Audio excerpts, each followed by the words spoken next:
Ladies and gentlemen, it is Monday, March 9th, 2026. Here's what's coming up on the Owen Report today.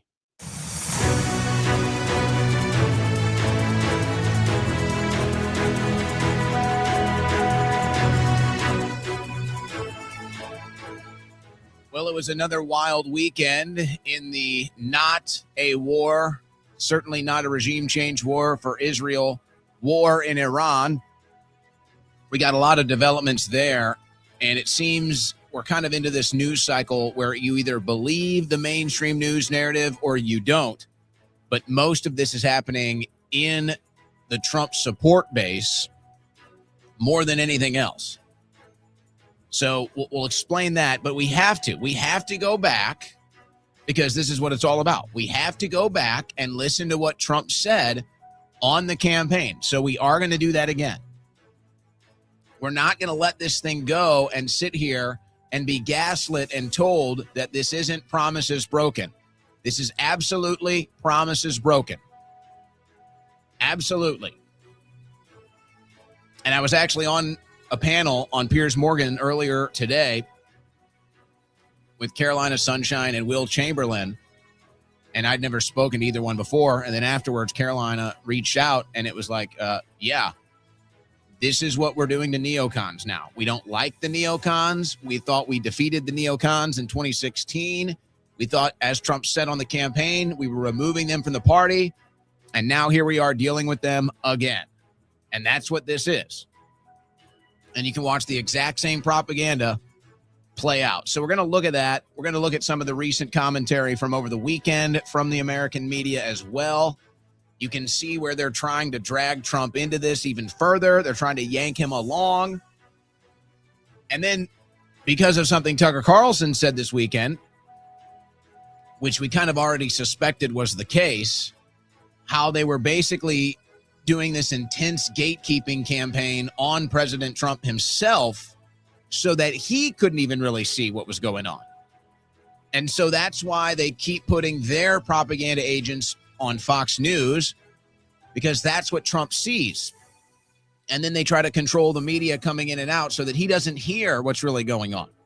So Carlson kind of unveiled a little bit of that this weekend, but it shows when you see somebody panicking like Mark Levin or Netanyahu, when they can't control the information that Trump is getting, or they don't have a gatekeeping process or an active response right there in the moment, they freak out. This is how they're controlling Trump. The only question is, how deep does it go? Is it the entire deep state engaging on this, or is it mostly just in the foreign policy realm? So that's the question. But we're going to look at all of that with all the details from over the weekend. The war has expanded. I mean, I guess it was never just in Iran, but it is starting to get the larger geopolitical picture shaping up. It's exactly as we predicted it here. Most other people in the media are missing it.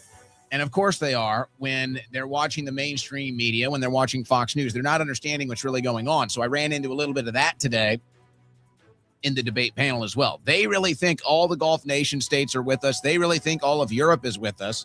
And they're trying to drive that narrative home. They tried to preempt that narrative before the strikes.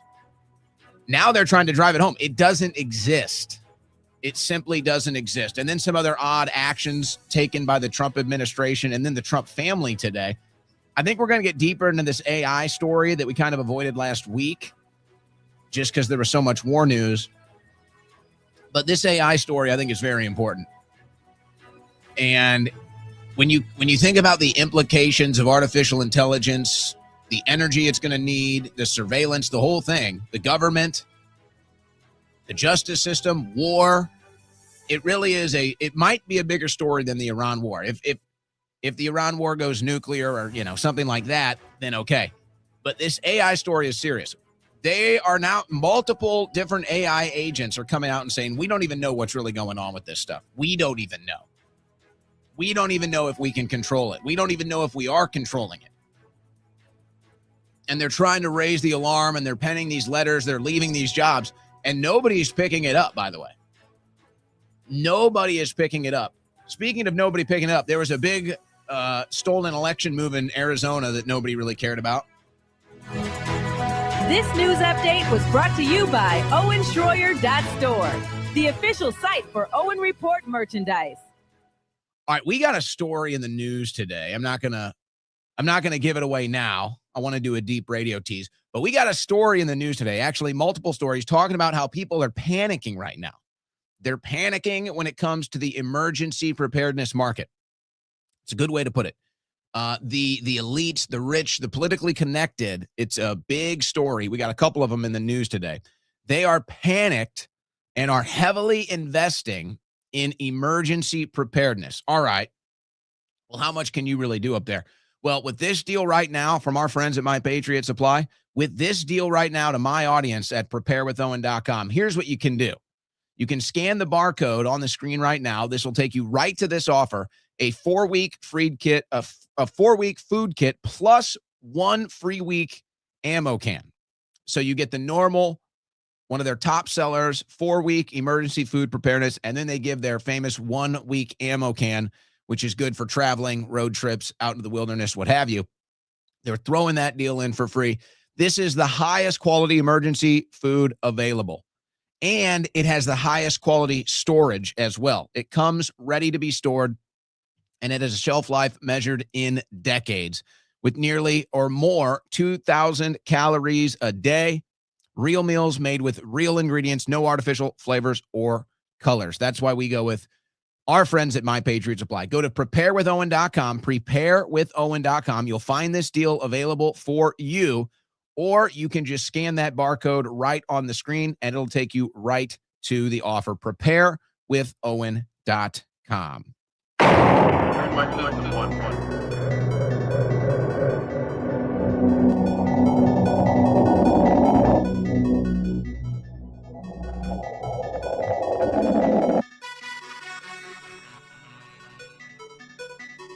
On the cutting edge of news and analysis, the Owen Report with Owen Schroyer.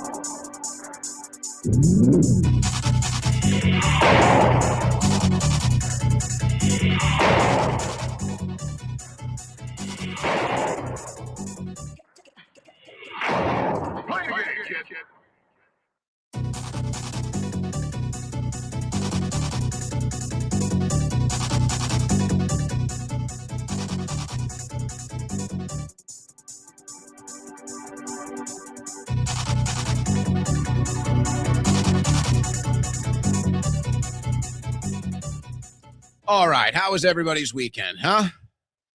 Did you have any not fights with your family? Did you have any not fights with your wife, your spouse over the weekend, your husband? It's not a fight, babe. Well, imagine that logic. Wouldn't that be fun? Imagine that logic. That's not a car accident. Sir, you totaled my car. Smashed into it at an intersection. It's not a car accident. It's not a war. It's not a war. Of course, it is a war, and that's ridiculous propaganda, and we all know why. And, of course, they have to lie about it because they didn't get congressional approval. They know it's not popular. And the big talking point in defense of it now is, well, it gives us a strategic advantage. Okay, well, you can understand that, but we still have laws. We still have laws. We still have checks and balances. We still have a constitution. But they just tell Trump, hey, this doesn't matter. It's defunct.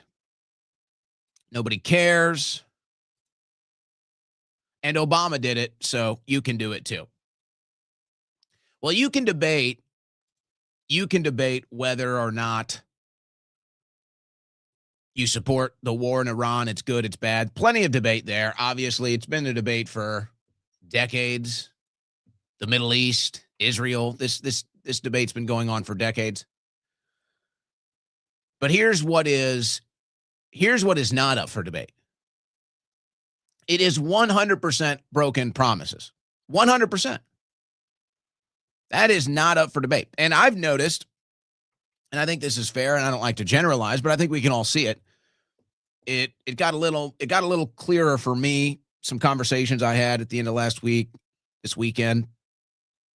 It does seem that we are in a generational ideological separation here. specifically on the foreign policy issue. It seems as though the age group of 50 and above likes Trump's foreign policy, or they're not disoriented by the war in Iran, or they like it. Maybe they're neutral, but 50 and above, it seems that most are in support of this current foreign policy in the Middle East. And I would say 40 and below, they disapprove of it. Most 40 and below disapprove of the current foreign policy in the Middle East. And then I'd say the 40 to 50 age range is kind of split. Maybe not too emotional about it either way. Maybe some like it, maybe some don't, but seems to be split. That's my experience. I'm not saying that's a blanket statement, obviously. I'm not saying that at all. But I'm saying there does seem to be a consistent generational breakdown here. And maybe that has to do with where these people are getting their news sources from, or if they're just watching Fox all day, what have you. That probably plays into it as well. But there's no doubt that there is a generational issue when it comes to who supports and who doesn't this new war in the Middle East. So whatever. The debate will go on. It is 100% broken promises. Now, we're going to review this again today. I've got a clip from Trump, again, 2016 campaign, and then we got a clip from the 2024 campaign. This is 100% broken promises. So you want to argue about the war in Iran, good or bad. You want to have that debate. Have that debate. Don't gaslight us and tell us that this was part of the campaign. Don't gaslight us, the very large group, maybe majority, maybe not. I don't know. Probably not the majority, but a very large contingent. I'd say at least 30%. Don't tell us, the anti-war Trump coalition, don't tell us that this isn't broken promises. And don't tell us that our vote doesn't matter now that you're begging for it again. Don't tell us that. And don't sit here and tell us that, doing more of this is popular, and so therefore we just need to vote with what you guys say because you just tell us it's popular. But of course, our vote doesn't matter even though you need it. So don't gaslight us. And I saw this happening over the weekend, and now it makes sense too. If you see, once you understand how they control what Trump sees and thinks, a lot more starts to make sense. Why would they give Mark Levin more airtime? Why would they do something like this? Because this is who they're giving Trump. They're saying, look at what Levin says. Look here, here it is. So that's how they do this. Levin is just one example, and I've got some other statements from him, but he's saying this. He's saying, if we want to win the midterms, we need more of this foreign policy. We need to destroy Candace Owens. We need to destroy Tucker Carlson. They must be destroyed. We can't have people in our movement that think differently than Mark Levin. This is my Mark Levin radio voice. You can't have these reprobates. You can't have them in this movement. Everybody must think like me. Oh, you mean like you that was a never Trumper? In other words, we would never even have Trump as president if we all thought like you did. But I digress. Because we're entering this weird phase, and it's not going to be fun. It's not going to be good for the country. You're already seeing it. People are coming out saying, I'm going to vote with Democrats. People are coming out saying the Republican Party needs to be punished for this betrayal, for these broken promises. I'm not standing in those people's way. I don't think I could ever vote for a Democrat. But I certainly understand the thought process. I certainly understand the sentiment of saying, yeah, I'm not going to vote for this GOP right now. I'm not going to vote for anything that's going to prop up Trump right now after the broken promises and the betrayal and the war and everything else. But because of that, that's the phase we're entering now, this has become a lame duck presidency early. And because of Trump and his ego and the gatekeeping, we could reach this time where he just says, well, then F them all, if we haven't already entered that phase. And he's just going to say, F them all. I don't care. I don't care. I'm doing whatever I want. I don't care about the negative feedback. I'm only seeing good polls anyway. I'm only seeing the positive feedback. I'm only seeing Fox News. So it's almost like it's not even really getting to him. But no, you're starting to see this new break of young voters, young Trump voters saying, screw this. I voted against the establishment. I'm not getting it. And then you're going to have Trump as the new establishment saying, well, screw you. I'm in power, so I'll do what I want. Midterms be damned. Now, we do have some midterm information here, but let's do this. Because I'm kind of just roaming. I'm just roaming the airways right now. Let's try to get things back in the saddle. You know, this is what's so crazy about it. This is what's so crazy about it. And we're still in this new osmosis phase of the new media. We're not fully into it yet, in that the corporate media still has its role. And it's not a minor role. Like, there's no doubt, you look at the general timeline, you look at the trend and everything, you know, it's already been marked for dead. The corporate news media, the mainstream media, it's already been marked for dead, but it's like, it's still alive and it still has its purpose. So even though we can all see where it's going eventually, it's still alive. It still serves a purpose. So there it is. But you can clearly see this new independent media, whether it's left, whether it's right, middle, independent, just trolling, there's this new ability to destroy narratives in real time. There's this new ability to locate and pinpoint and then expose propaganda in real time. So when it was all anti-Trump, and I couldn't even put all of this in the show today because we were going to run out of time.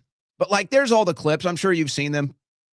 All the same stuff that they said about Iraq during the Bush years. Now they're saying the exact same stuff about Iran. I mean, literally the same script. They just change Iraq, Iran. They just change Hussein, Khamenei. So it's literally the same propaganda slop. They don't even bother. They're so lazy. They don't even bother changing the script. They just like put it in like a Mad Lib. And so we can sit here and we can play that clip from 2003, all the compilations, same stuff, 2003, and then we play the exact same clip from 2026, just with Iran and Khamenei instead of Iraq and Saddam. And so you can sit here, you can do that now. But if you don't see it, it doesn't really impact you. So you have to see it. So there's where the corporate news media, there's where the mainstream media comes in. So they still run the corporate propaganda on the mainstream news, but unless you've been able to find some place where you can get alternative news, like X, then you don't see how you're just being fed the same line of propaganda. And maybe that's where the age gap comes in. So I say all this because we all sat here really since 2016. We all sat here and we were able to identify all this propaganda. And it was mostly coming from the left. It was mostly coming from the anti-Trump people. And we could sit there and play the clips of all of them reading off the exact same script. So as thinking people, as conscious beings, we said, oh, look at this. They're all reading from the same script. Look at this. This is clearly propaganda. Okay, so now I know that. Now I can make an informed decision about whatever this issue is, knowing that's outright propaganda. So now it's been a very smooth transition. It's a very smooth transition into this new phase where that's all coming from the right now. Now, the right has kind of adapted. They've kind of evolved. That's why you see most of it now online. That's why you see the posts on X where it's the same script and it's coming out against one person, or it's coming out in support of one issue, or it's sharing the same poll. So you can see that happening on social media. But what about the network news? What about the mainstream news? Are they keeping up there? Do they still have their efforts there? Well, the White House dropped a script. The White House, well, they dropped a couple scripts. They dropped the do not call it a war script, obviously. And don't leave any options off the table. All right, strategically, I suppose you could understand that. But no, here's their media spin as gas prices are going up all over the country.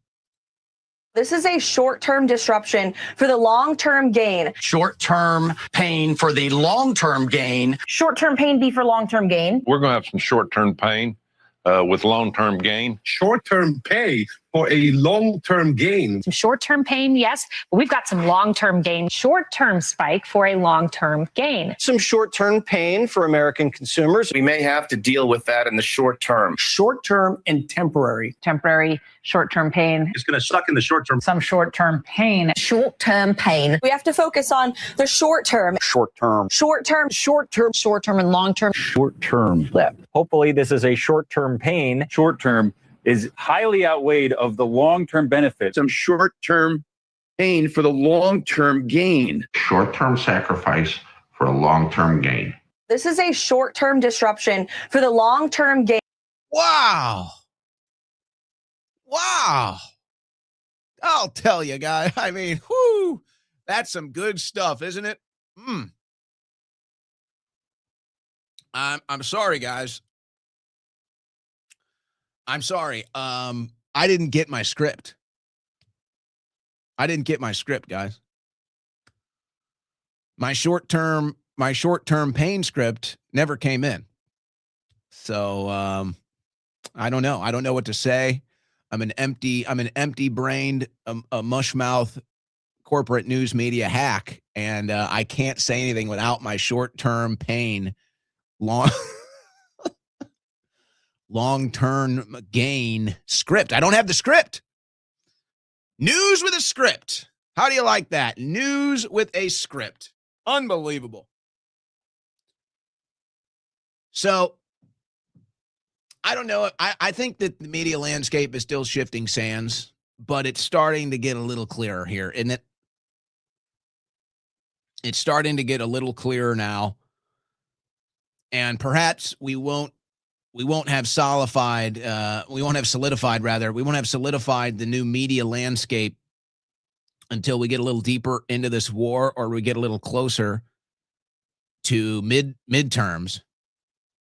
But I mean, you can see it now. It's either you're part of peddling the slop, either you're part of promoting the said script, either you're part of carrying water for this administration, whatever that looks like, or you're still a member of the independent press, you're still a member of the independent media. You're not controlled. You don't have a script. You don't read off a script. You tell it like you see it. You tell it like it is. And it's all kind of coming clear. Now, there are always going to be people that are caught in between. There are always going to be people that, as the shifting sands move islands, separate one island, turn them into two, other islands totally disappear.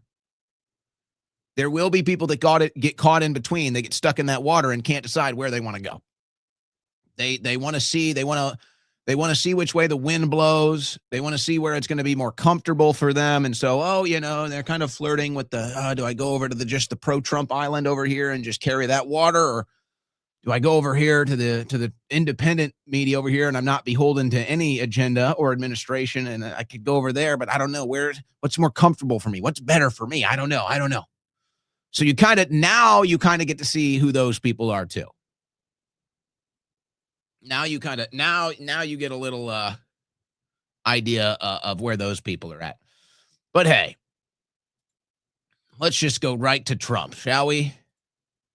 This is from August 5th of 2024. So Biden's still in office here, Biden-Harris. Stock markets are crashing. Jobs numbers are terrible. We are heading toward World War III, and we have two of the most incompetent leaders in history. This is not good. Ooh. Wow. I guess you could say the same about March 9th, 2026 there, couldn't you? But many of you might disagree as far as the two leaders we have in control. Stock markets are crashing. Jobs numbers are terrible. Are we heading towards World War III? Let's hope not. But I don't think there's been this much tensity as far as war is concerned. I don't know. I don't know if there was ever this much tensity in the Biden administration or even the previous Trump administration than what we're dealing with right now. I don't know. Maybe the Afghanistan situation with Biden, but we've got 7 dead soldiers now that we know of. And so this was the dignified transfer. And I don't even want, I was going to get into this over the weekend. I didn't do it. This is the dignified transfer. And I don't know. I'm like, do we like Trump wearing the hat or not? I saw it immediately and I was like, why is he wearing his own hat? Like, why is he wearing his own product there? Is this a sales thing? Is this another Q thing? The white hats are in control, so he's wearing a white hat. Is it just a bad hair day? I mean, what is going on? I don't know. Do we like the hat or not? Is it a big issue? Is it not? People were talking about it. To me, the issue is that, well, it was 6 soldiers that came in this exchange, but there will be more.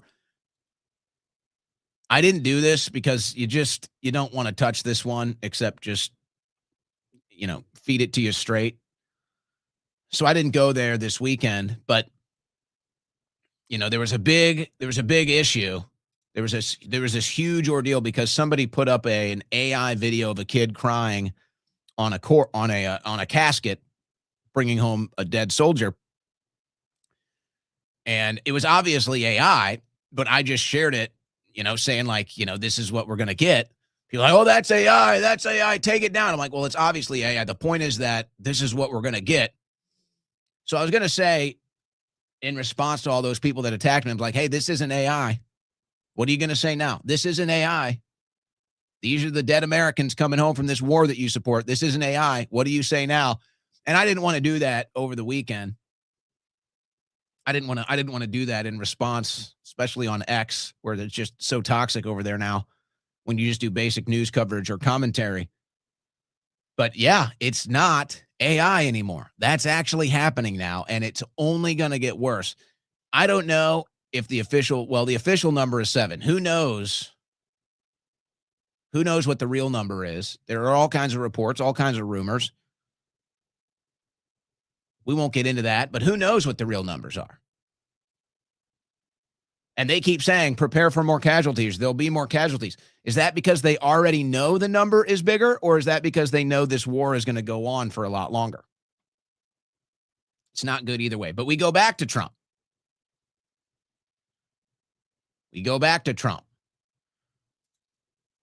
This is what we voted for. Campaign trail, 2023, CPAC. We are never going back to a party that wants to give unlimited money to fight foreign wars that are endless wars, that are stupid wars. We are never going back to a party that wants to give unlimited money to fight foreign wars that are endless wars, that are stupid wars. It seems like we've gone right back to that party now.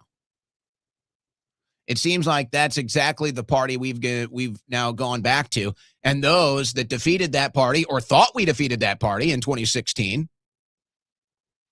those that thought we defeated that part of the party, now we're the ones that are being attacked by the very people that were against Trump, the Ben Shapiros, the Mark Levins, the Dana Leshes. They were all against Trump. Oh,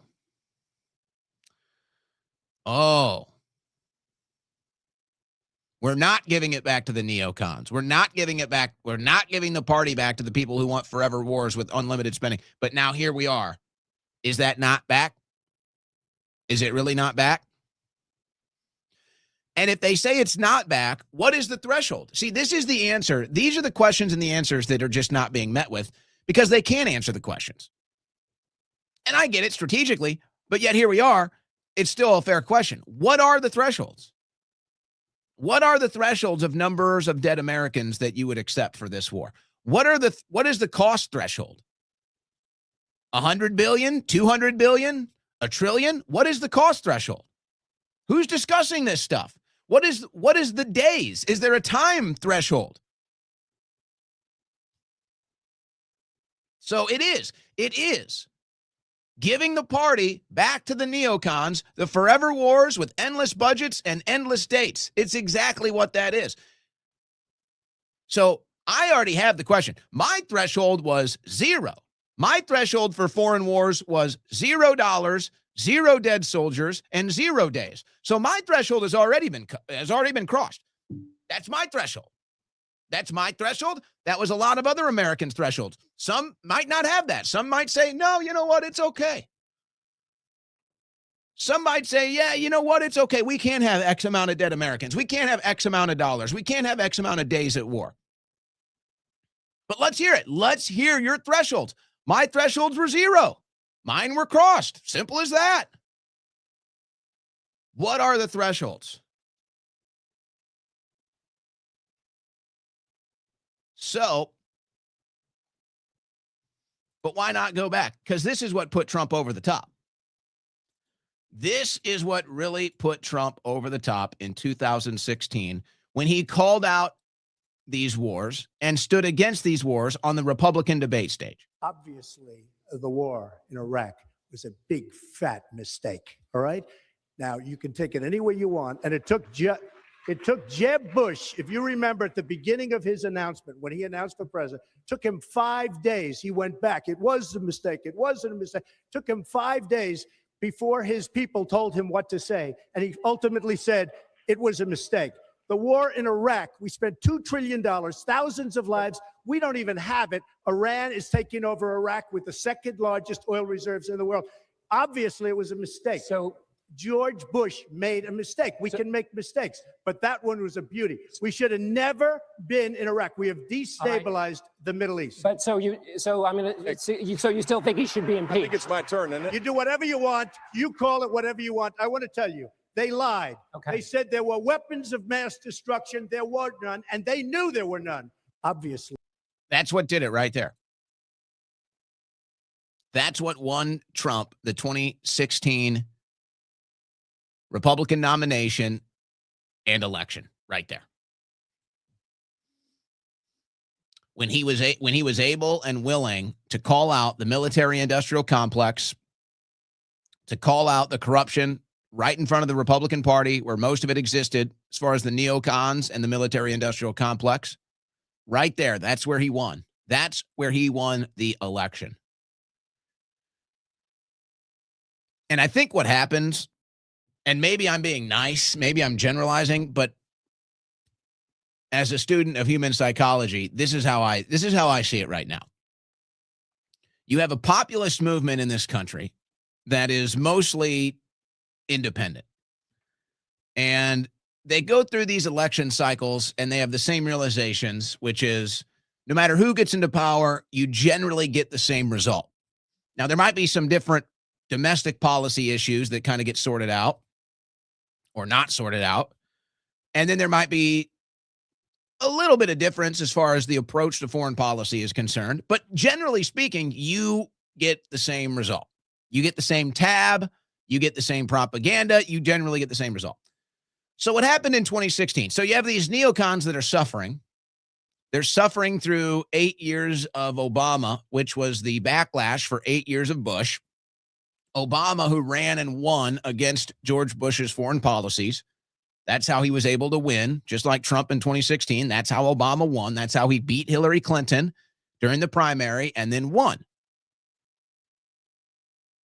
So you have these neocons who really are not popular, and they're becoming a smaller and smaller political group in the United States of America. So here's what happens. You get Trump that defeats the neocons, and all of these neocons like Dana Loesch, like Mark Levin, you go back, everybody knows who I'm talking about. They were all never Trumpers. Ben Shapiro, they all wrote the stories, the Conservative Review, all of it. All anti-Trump, Fox News, all of them trying to stop Trump. So then what happens? They lose. Trump beats them in the primary. We beat them. and then we win the presidency. And so then they think it's all about them. And then they're thinking, oh, wow, look at this. We've got this nice movement here. We've got a little bit of a movement here. We got some populist momentum here. Okay. So then they kind of roll with that for a second. Then they kind of open some ideas, some Big Ten ideas, like, all right, maybe we like a trans person in a Trump hat now.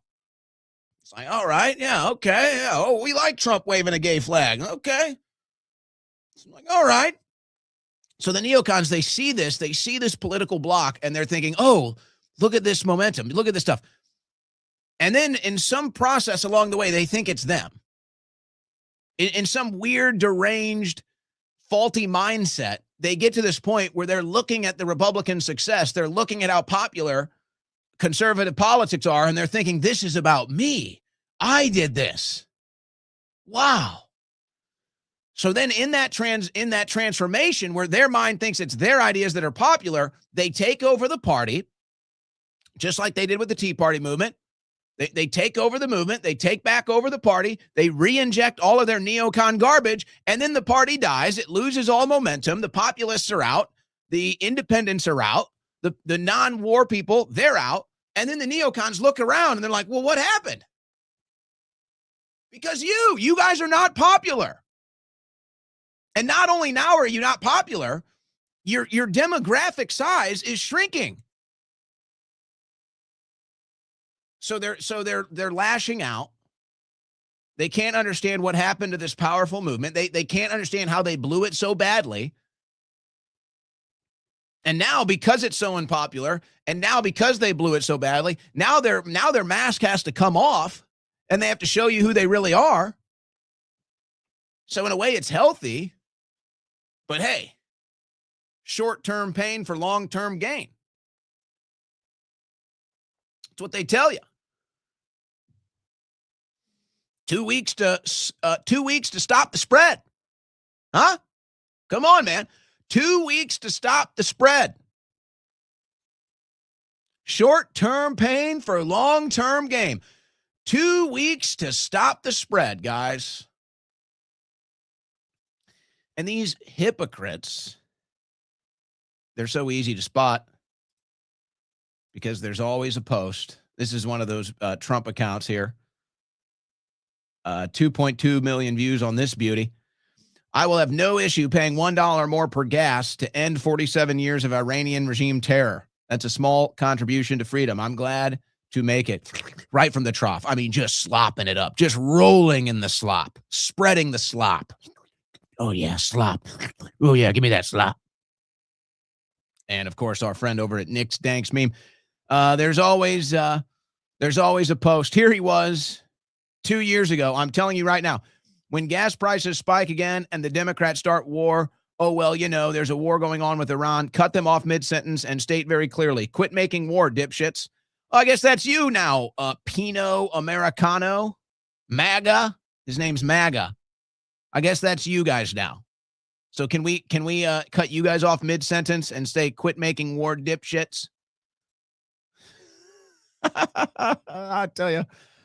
I'll tell you, man, it's a sad thing to witness. I think kind of the dark week of it last week, we got through that. Now we're just, it's always going to be gloomy. It's always going to be sad because we are talking about war. But I mean, it's kind of like now we're through that dark period of the beginning of it. And now we're just looking at all the frauds, looking at all the warmongers, looking at all the liars, looking at all the neocons, looking at all the foreign loyalists, and just saying, look at you. You are a disgusting traitor. You are a political cuck. And it always has been Black Lives Matter for conservatives. This is their new one. Freedom to Iran. Freedom to Iran. So when you hear that, when you hear freedom to Iran, that's Black Lives Matter. That's right-wing Black Lives Matter. Black Lives Matter. Freedom to Iran. Same slop. Same exact slop. And watch. Watch how much they panic. Watch how much they freak out when you say that to them. It will cause conniption fits. They will start short-circuiting in their NPC brains, and they will break down and start short. So you're going to have to call a Trump MAGA. Who would it be? Who would you call when one of these MAGA NPCs short circuits? When you throw a little truth into them, who should we call? Who can come rescue them? Is it Laura Loomer? Is it who can we bring into a little political smelling salts for them? Say, oh, it's okay. Look, the polls are in. MAGA supports Trump. You're like, what? Oh, MAGA supports the war? Oh, of course. Right, I'm okay. I'm totally okay. Free Iran, free Iran, free Iran. Black Lives Matter. I mean, free Iran. Who can bring them? Who can revive them when their brain short circuits?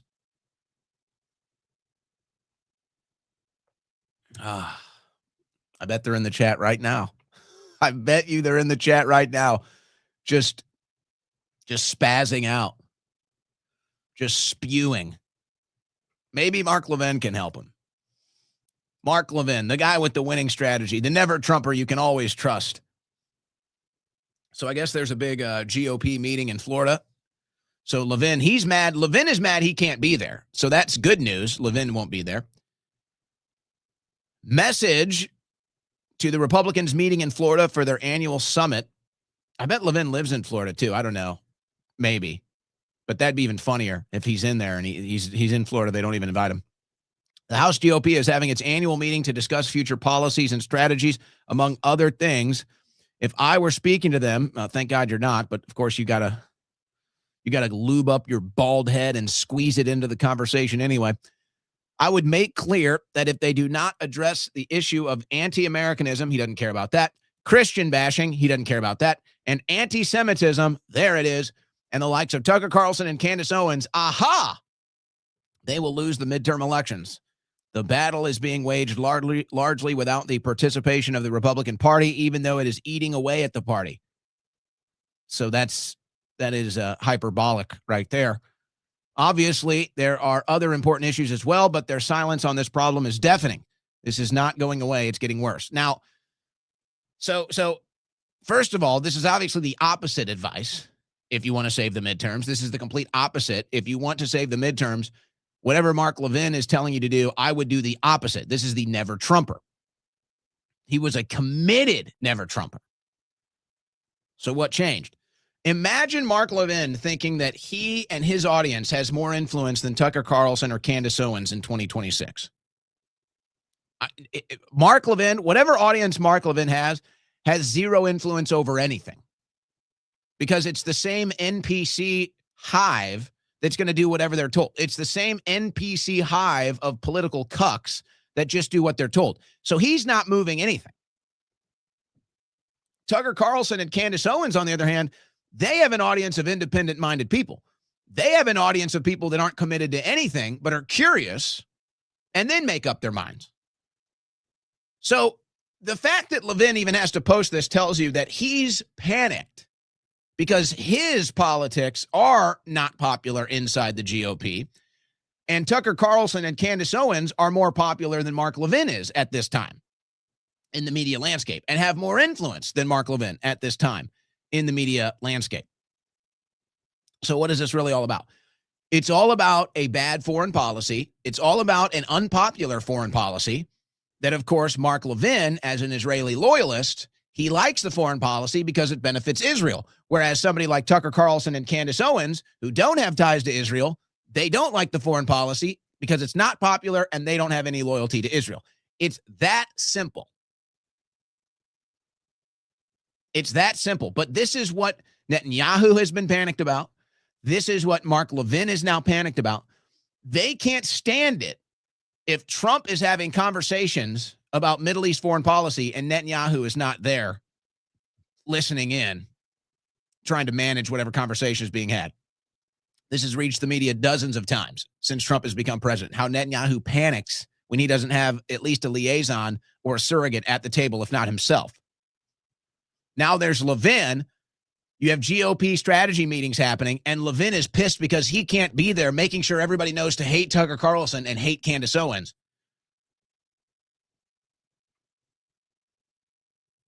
But of course, the irony These are the same people that said they didn't want our votes.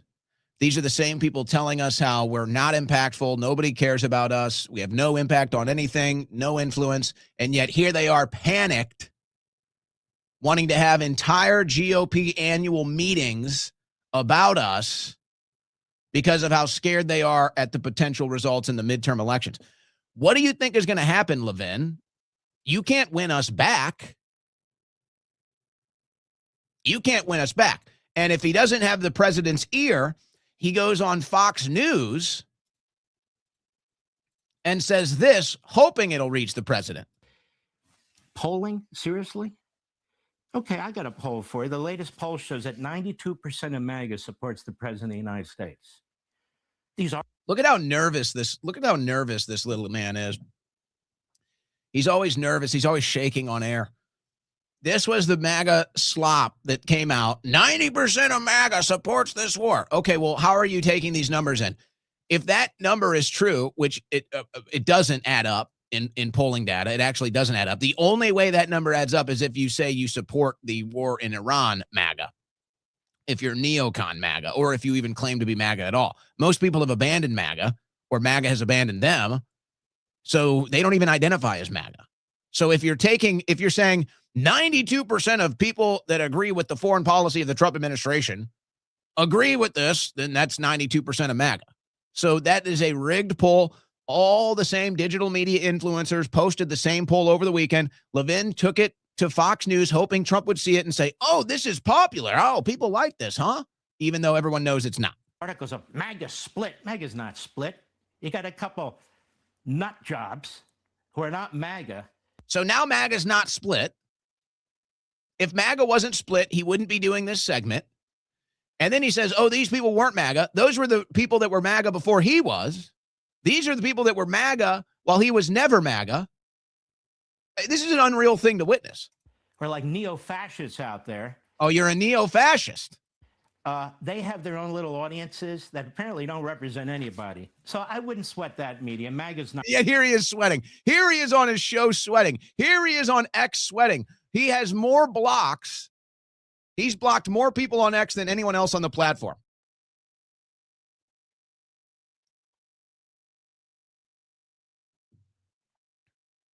It's insane. It's insane. So this is what Tucker Carlson got into in his most recent show. I don't want to play the clip. The American Conservative is responding here. Tucker Carlson flew to D.C. 3 times in an attempt to prevent President Trump from going to this war. He's been showing polling that this war is a 90-10 win for him. I said, I don't know where that poll is coming from. He's watching Fox News and he's getting fake polls. So Tucker talks about how he went there. He tried to change Trump's mind. It didn't work. And this is why Levin wants Tucker banned from the White House, because Tucker is one of the few people that can get in there and actually say, hey, Mr. President, actually, this war is not popular. These people are lying to you. So Tucker is one of the last honest people that can actually get to the White House and get to President Trump. And that's why Mark Levin is absolutely panicked about that fact.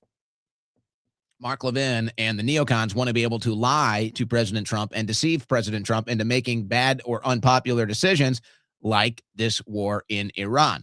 But it speaks to the larger issue. To me, it speaks to the larger issue, which we had discussed months ago, which is, it seems like this gatekeeping around Trump, whether it's people that get access to Trump or what Trump sees and doesn't see, it seems that is majorly responsible for a lot of the decisions that Trump is currently making. Obviously, you can see if you only consume Fox News, you're going to have quite a different worldview, aren't you? So that's what they're trying to do. If you're only hearing from one group of people that all say the same thing about a foreign policy issue, then eventually what are you going to do? You're going to think that's the only point of view. If they're only showing you polls that are rigged and show that your decisions are popular and everything's good and there is no MAGA split, then you're not going to have a clue what's going on. So it seems that that's kind of the larger process at play here. And the question is, the question with Trump is now, I think, Does he understand that this is going on, or has he just embraced it because it feels good? Does he understand? Like, here, put it like this. Why isn't the deep state attacking Trump now? Was it drained, or these people don't exist anymore? Why doesn't the fake news attack Trump like they used to? You notice this? You don't really see the swamp. You don't really see the deep state. You don't really see the corrupt establishment. You don't really see them attacking Trump like they used to every day. Is it gone? Did these shadow institutions of corruption go away? Are they gone now? Do they all love Trump now? Did they just disappear? No, I don't think so. I think they realized that the first approach that they took to destroying President Trump didn't work. They said, wait a second, we're unpopular. Everything we attack becomes popular. So let's stop attacking Trump and let's start ingratiating Trump.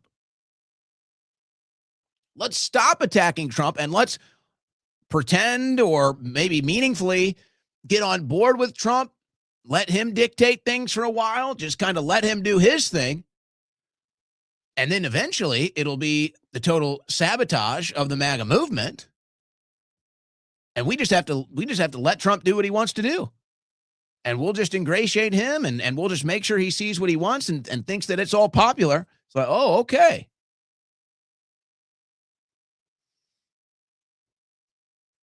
I guess people will say, oh, you're making excuses for Trump. Maybe that's fair. That's not what I'm here doing. I'm just doing play-by-play color commentary of what I think is going on, what I see on the field. And that's what I see on the field. I think all the corrupt establishment realized attacking Trump and trying to tear him down didn't work.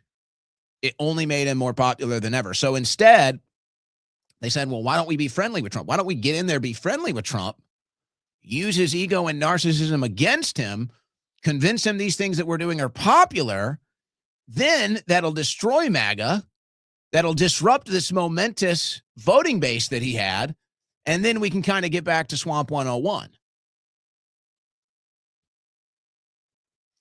I think it's an observation. You might disagree with my conclusion, but the observation is just fact.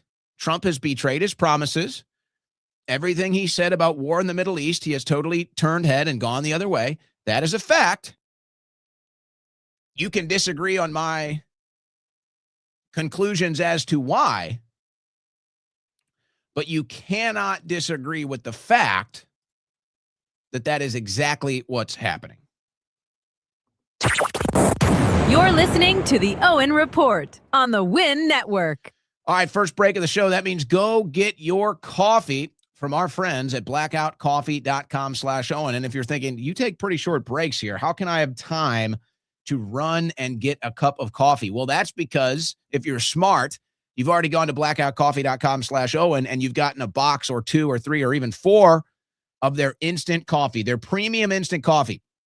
Now, for me, it is a premium instant coffee, but to me, it's the only instant coffee. If you've ever tried other instant coffees, not good, watered down, doesn't taste like coffee, doesn't give you that coffee. You know, you got that, you're jonesing for some coffee, you got an itch, you got to scratch it. Your coffee is the only solution. It just doesn't do it for you. With the premium instant coffee from blackoutcoffee.com/Owen, it delivers. It delivers exactly what you're looking for in a cup of coffee instantly. Instantly. So if you have an office, maybe people are working late, whatever, the coffee pot is empty, everybody's had their morning coffee. It's like, do I really want to make another pot? Well, now they have an option. They have the premium instant coffee option from blackoutcoffee.com/Owen. Hey, they also got the bags, whole bean and ground. They have single serve pods, over 30 flavors as well. If you haven't tried it right now, to this listening audience, 20% off your first order, 20% off your first order with coupon code Owen. You heard that right. 20% off your first order. They want to get you in the door. You're going to love the coffee just like we do here. 20% off your first order with coupon code Owen. Go to blackoutcoffee.com/Owen today. Make your first purchase. Use coupon code Owen. Get 20% off and become a repeated customer. Blackout Coffee, the official coffee of the Owen Report.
It's America's home for political play-by-play. It's the Owen Report with Owen Schroyer.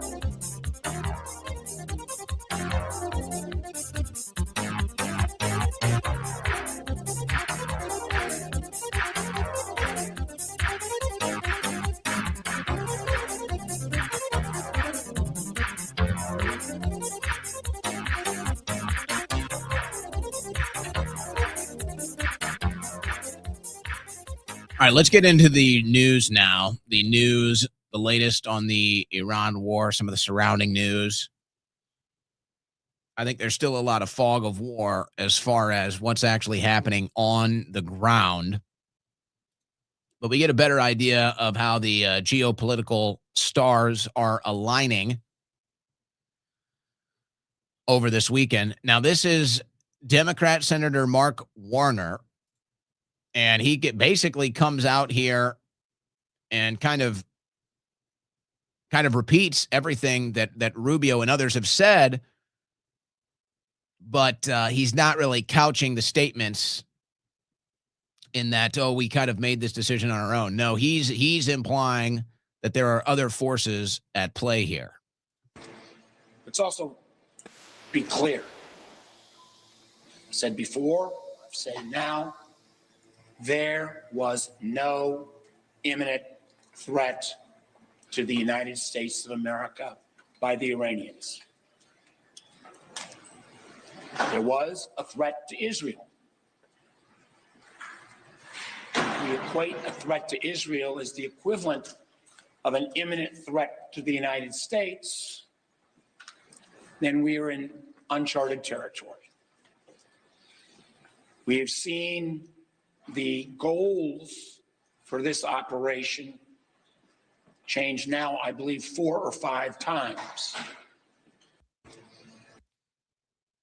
So even this lizard freak is calling it out. But listen to what he says. This is the important part here.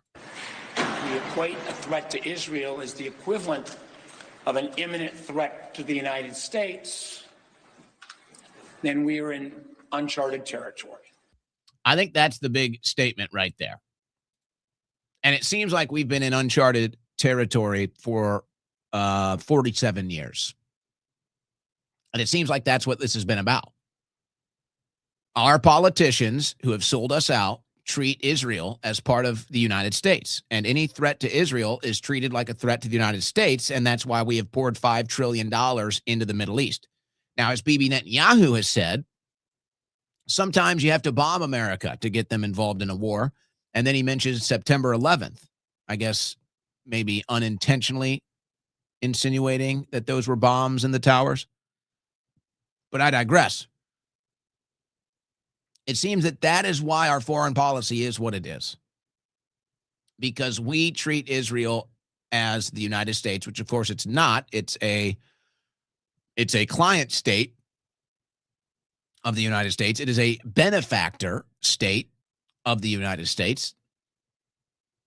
And as they have been at war, I think, since their existence, probably in 1948, the current state of Israel. So because they're constantly at war, because they're constantly being threatened, because people are constantly attacking them back, that's how our foreign policy ended like this. We treat Israel as one of the United States.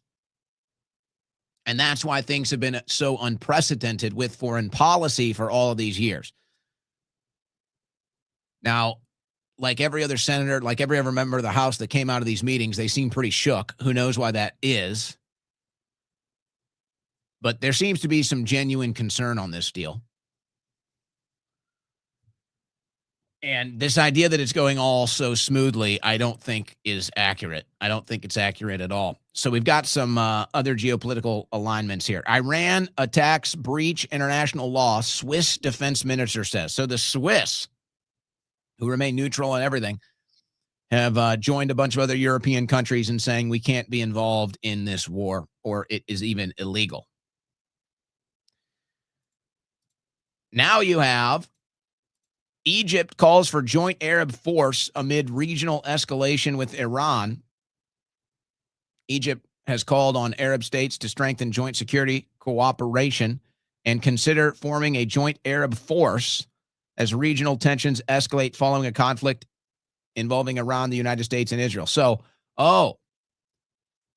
you mean the Board of Peace isn't really working? You mean all those peace deals aren't really bringing peace to the region? Now, remember, this is with the backdrop of the Gulf nation states signaling to the U.S. that they're reconsidering their entire relationship with us. And we got a couple other developments on that. So to me, this is what's actually happening. So forget all the noise, forget all the different angles, forget the backdrop.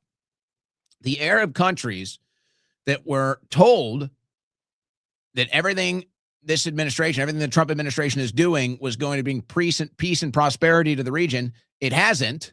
There's been ideas. There have been hopes. There've maybe been pockets of these things. But generally speaking, there's no more peace. There's no more prosperity. And they're looking at the United States either negotiating tactics or negotiating results, and they're saying, this is not what we were promised. This is not what we wanted to get on board with. So now they don't trust us. They don't trust Israel. They probably don't trust anybody. And so the Arabs and the Gulf nation states are coming together and they're saying, hey, clearly we can't trust anybody out there. So we're going to have to trust ourselves, and we're going to have to find our own game plans because all these other peace deals aren't working. All these other goals and promises and everything, none of this is coming to fruition. So now they're kind of reforming another alliance. So to me, this is a total failure. This is the signal that all of Trump's peace deals in the Middle East and even the Board of Peace is already a failure. I guess it succeeded in grifting a couple, $100 billion. The Board of Peace ended up grifting about $1 billion from that deal. Aside from that, it's accomplished nothing. So other groups are already trying to form their own new legions out there because whatever this peace deal, whatever these negotiations, whatever it all is, it's failed so miserably that all of these other leaders are now calling each other up and saying, hey, this isn't working. We got to come together and figure out our own plan. We got to figure this out for ourselves. So that's just more signaling from last week. Meanwhile, the American embassy is being evacuated in Saudi Arabia because now they're saying Iran is attacking Saudi Arabia. So I'm not sure about that. I think these are false flag attacks, if I'm being honest, but I could be wrong. I don't know. Maybe Iran is just going insane and attacking every country, or maybe there are real attacks happening that are targeting U.S. military installments, and then there are fake attacks happening targeting civilian infrastructure so that it kind of gets confused in the fog of war, and then they can come out and say, oh, it's Iran doing this, and then they get them to join their war with Iran. But nonetheless, now all of these countries are being dragged into it, and they didn't want that. This was not what the Board of Peace was about. This is not what the peace deals with Israel was all about. This was supposed to stop the violence, and it hasn't. And so now Lindsey Graham is threatening Saudi Arabia. So again, it just shows you this is not going well. Lindsey Graham here, as if he can boss Saudi Arabia around. It is my understanding the kingdom refuses to use their capable military as a part of an effort to end the barbaric and terrorist Iranian regime who has terrorized the region and killed 7 Americans. You could say the exact same thing about the Israeli regime. That's the problem. Question, why should America do a defense agreement with a country like the Kingdom of Saudi Arabia that is unwilling to join a fight of mutual interest? Well, maybe they don't view it as mutual interest. And guess what? Neither do the majority of Americans view it as mutual interest for our interests. And this is, of course, in response to Saudi Arabia coming out and complaining because it's the United States that aren't fulfilling their defense deals. It's the United States that aren't coming through with their defense agreements.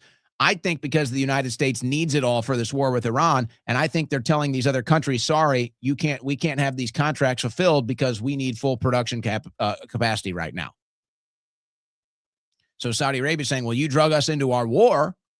You drug us into your war. We need these defense capabilities. This is why we signed the defense contract with you. And they're saying, sorry, we can't do it.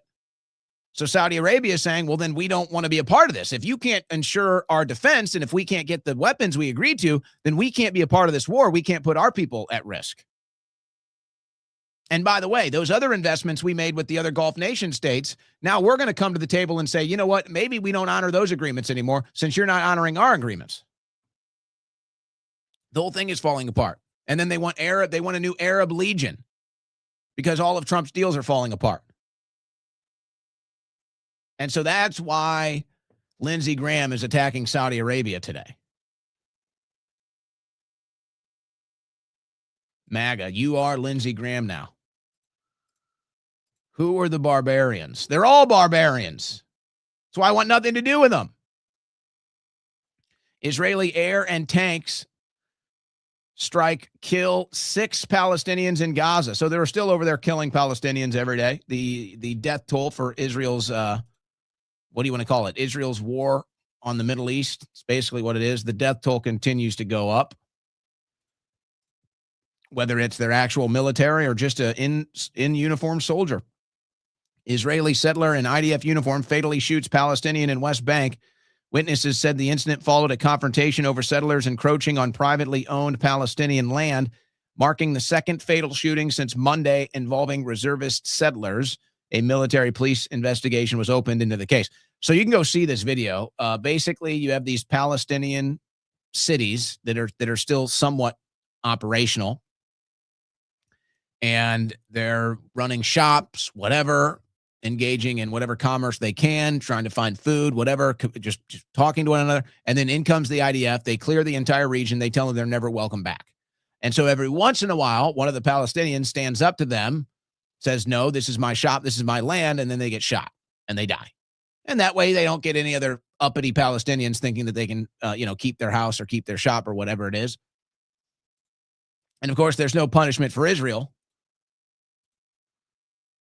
And I'm sure the Catholic Church, the Christian community will say nothing of this. Israeli strike kills priests as war with Hezbollah spreads in South Lebanon. Israel says it attacked a Hezbollah cell in a Christian village, killing clergyman and injuring residents. Well, the priest made a statement a couple days ago saying they're not going to do this.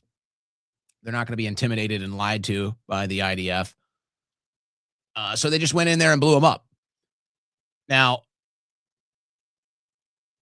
again, the Christian community will not be upset that Israel just killed a priest and bombed a church. They say, oh, it was Hezbollah. Let me explain what's happening here in South Lebanon. They are running the exact same military demolition as they did in Gaza. It's the exact same thing. It's just in Lebanon now. So you'd think the world would be even more outraged. They always seem to kind of ignore what Israel does in Gaza, at least as far as stopping it is concerned. They'll cover it, but nobody stops it. Well, we'll see if Lebanon is the same story. That's what this is. They have pushed out 500,000. They have pushed out 500,000 citizens of Lebanon. They've cleared out South Lebanon, and now they're doing the military demolition just like they did in Gaza. And then eventually the IDF is going to move to that front line, declare that that is Israel, and have them settle there just like they're doing in Palestine. Nobody stopped them, so now they're doing it in Lebanon. So understand, when you hear about this news every day about Israel bombing and doing this operation in South Lebanon, it is a military demolition. The world let them do it in Gaza, and so now they're doing it in South Lebanon. And eventually they'll move in their Israeli settlers. Everything they just did in the Gaza Strip, they're now doing in South Lebanon, and they'll probably expand beyond that soon as well. Now there are reports in Lebanon saying Israel was using white phosphorus. Human Rights Watch verifies use of incendiary weapon over residential areas in South Lebanon. So again, well, who knows if they're using the white phosphorus or not. There are claims. Wouldn't surprise anybody. But hey, they got to clear out the people. They got to clear out the people before they demolish their property and take their land. So, okay, that's how we're doing in Lebanon. Then there's Iran. Toxic rain mixed with oil rains down on Tehran as expanding war threatens new global shock. I am sitting at home with a headache and my mouth tastes bitter, one resident of the Iranian capital told NBC News. Free Iran by bombing it and killing a bunch of people. Free Iran by killing all of their leadership and bombing their capital city and killing a bunch of schoolgirls and everything. Free Iran. That's your Black Lives Matter for conservatives. Free Iran. Come on. Put up the fist. Free Iran. Now, you don't see any of this in the Western media. I don't play it because it's like any other country. You've got a left, you've got a right, you've got people that support the regime, you've got people that hate the regime. But believe me, the videos that you're seeing that are all pro this war, that's all propaganda. And virtually none of them are in Iran. Virtually zero of the so-called Iranians that support this war, virtually zero of them are in Iran. Now, you can go to Iran and you can see that the majority of people over there don't like this war. It doesn't mean they liked Khamenei and his regime, but they don't like this war. They're being tortured by this war. You don't see that stuff hitting the Western media for obvious reasons. You're paying for this war, and you're told it's popular in Iran when it's not. And then they shove the fake Iranian propaganda in front of your face with people that don't even live there or have never lived there or are actually not even Iranian. They're actually what they call Jewish Iranians that in a poll said they side more with Israel than Iran. So here's how it's really going. At first, and this is what their plan was, and they'd hoped it would work for months. Because Trump doesn't want to do this regime change war. I really don't think he does. He might not have a choice. But they're trying to do it. Trump is trying to do it without getting blood on his hands. It's too late now, but that was the goal. So they said, all right, if we bomb the nuclear facilities, will you guys get off my back? Yes, okay, bomb the nuclear facilities. We'll say it's over, and then we'll get off his back. Well, they lied. They wanted the regime change the whole time. They lied to Trump. So then they sent in the Mossad, they sent in the CIA operatives to try to do a color revolution inside Iran, starting the protest where they say 30,000, whatever amount were killed. Who knows the real number? That was started by foreign intelligence agencies. That was started by proxy groups tied into the intelligence agencies to get in there on the ground, arming people, whatever. This is where the protesters died. Who knows the truth about that? But no, that was an intelligence-run operation to try to have seemingly an organic revolution inside Iran doing regime change so that the militaries didn't have to get involved directly. That didn't work. They don't have it. There aren't a bunch of people in Iran that want to overthrow the regime. It just doesn't exist, at least at a level that they had hoped that they could fund and arm and then drag it actually out on the streets. So then they went to the next level. They said, all right, let's just bomb the hell out of the regime. Let's bomb the hell out of the regime. Let's handicap their military. And then let's tell the Iranian people, go take your country back. Go take it back. This is your time. Go take it back. So they were hoping once they crippled the Iranian military, once they bombed Tehran, killed all the leaders, that there would be the revolution and the Iranian people would march and protest and storm and take their government back. And then they could have it. Didn't happen. Didn't happen. In fact, quite the opposite. Tens of thousands, hundreds of thousands of Iranians took to the streets against the war in support of Khamenei. So it didn't work. So see, all of this propaganda, all of these lies that they're feeding you, like, oh, this is so great for Iran, freeing the Iranian people, they're all for it.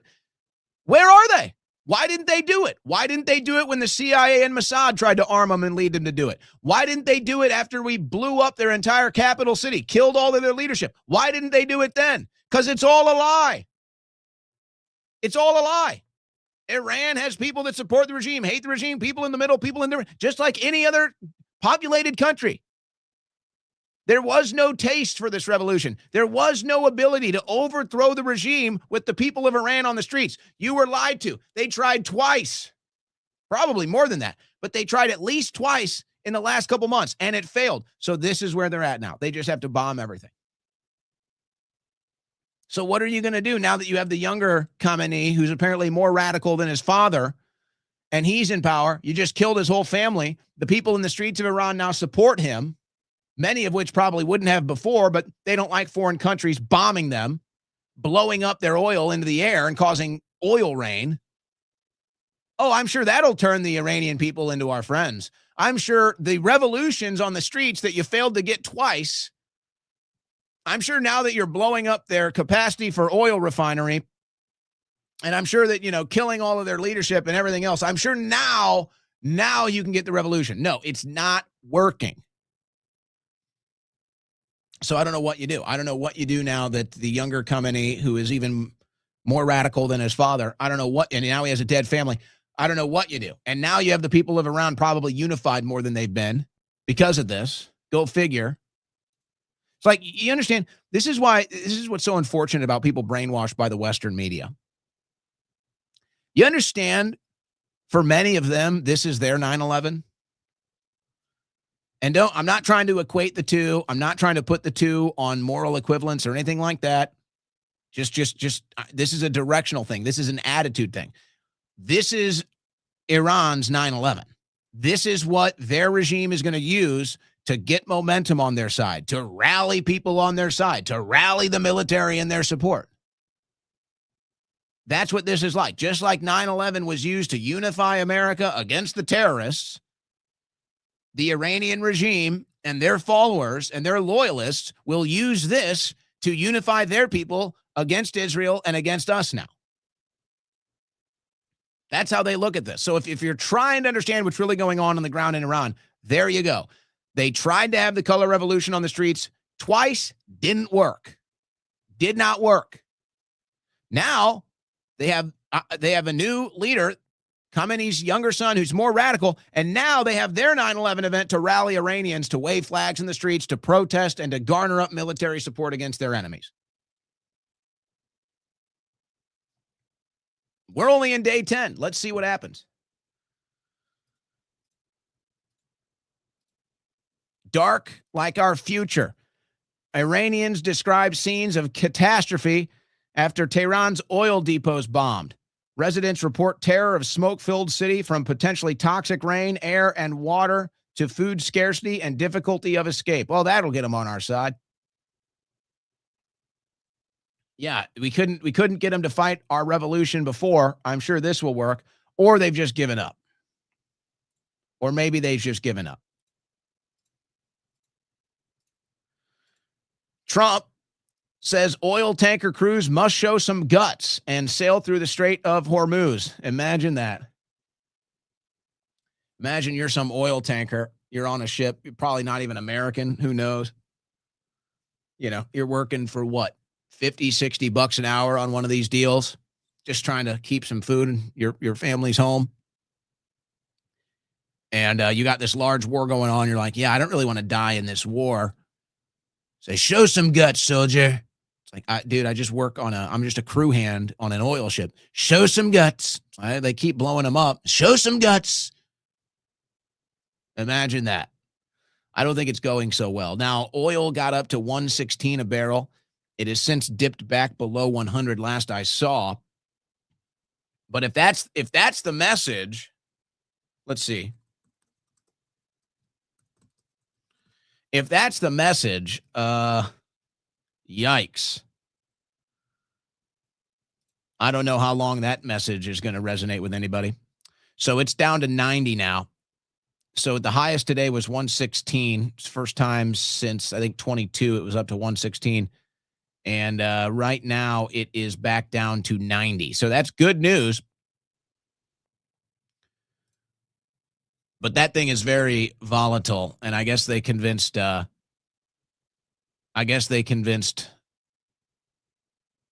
some ships to get through there, despite who knows the strength of the promises that the supposed insurance, or the strength of the promises of supposed military escort. Who knows the strength of those promises, or if they can back them up. But that's how they were trying to convince them. And I guess they were at least able to move some through, because that peak went back down. So that's good news. Still not if you're in Iran. We couldn't sleep because of fear. Oh, this was in Israel. Oh, I'm sorry. Oh no, this was in Lebanon. I'm sorry. They're all living in fear because it's the peace president. It's the board of peace. We couldn't sleep because of fear. Residents flee as Israel pounds South Beirut. So this is the president of peace. This is the peace administration, bombing everywhere. Nobody living safely. Not in Israel, not in Lebanon, not in Iran.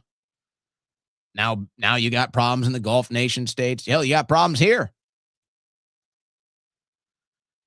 And I guess it's so destabilized now. U.S. envoys Steve Witkoff and Jared Kushner cancel scheduled trip to Israel. That was supposed to happen tomorrow. They canceled it. So something is not stable here. Something is not going well. Why would Witkoff and Kushner cancel their trip to Israel right now when it's such an important time? Well, maybe they got issues here to deal with. because things are destabilizing here. Maybe Israel is so destabilized and the Middle East is so destabilized they don't want to take the trip anymore. Maybe a little of both. We'll have another update on that later. Syria's Kurds caution Iran's Kurds against aligning with the U.S. against Tehran. So we got some other stories to kind of put this together, but basically, these are the proxy groups that the U.S. and Israel funds. Sometimes they do it directly, like you remember with Obama, the moderate rebels, the famous headline, the Obama to arm moderate rebels. So that's what they do. They take these proxy groups. Usually it's done through secrecy, through the CIA or through Mossad, or they launder it through, a situation like in Ukraine, just pour hundreds of billions of dollars, or a situation in Afghanistan, leave all the weapons. So they always find a way to arm these groups, these proxy groups, to then do their color revolutions. So originally that was the intent was, okay, let's just get the Kurds to do it. We can't get the people of Iran to do it. So let's get the Kurds to do it. And then the other Kurdish forces that had cut deals similarly with Western intelligence networks or the CIA or Mossad or whoever, they said, hey, don't trust these people. They're going to have you do your dirty work. They're going to have you do their dirty work, and then they're not going to have your back. So that was an idea that came out of the White House that they were talking about and even made the news. Maybe the offer was made. Not going to happen now. After initially voicing support, Trump says he doesn't want the Kurds to enter Iran war. U.S. President Trump previously stated Kurdish invasion from Iraq would be wonderful, but now says conflict complicated enough as it is, believes Iran behind deadly strike on school in South Iran. Well, that's a separate story. But no, they wanted the Kurds to go in there and do their bidding. Then they realized it wasn't such a hot offer to them. So they said, okay, never mind. Or they already rejected the offer, and this is just Trump saying, never mind, I'm not interested. Kind of like, you're fired. You can't fire me. And now it's hitting our homeland.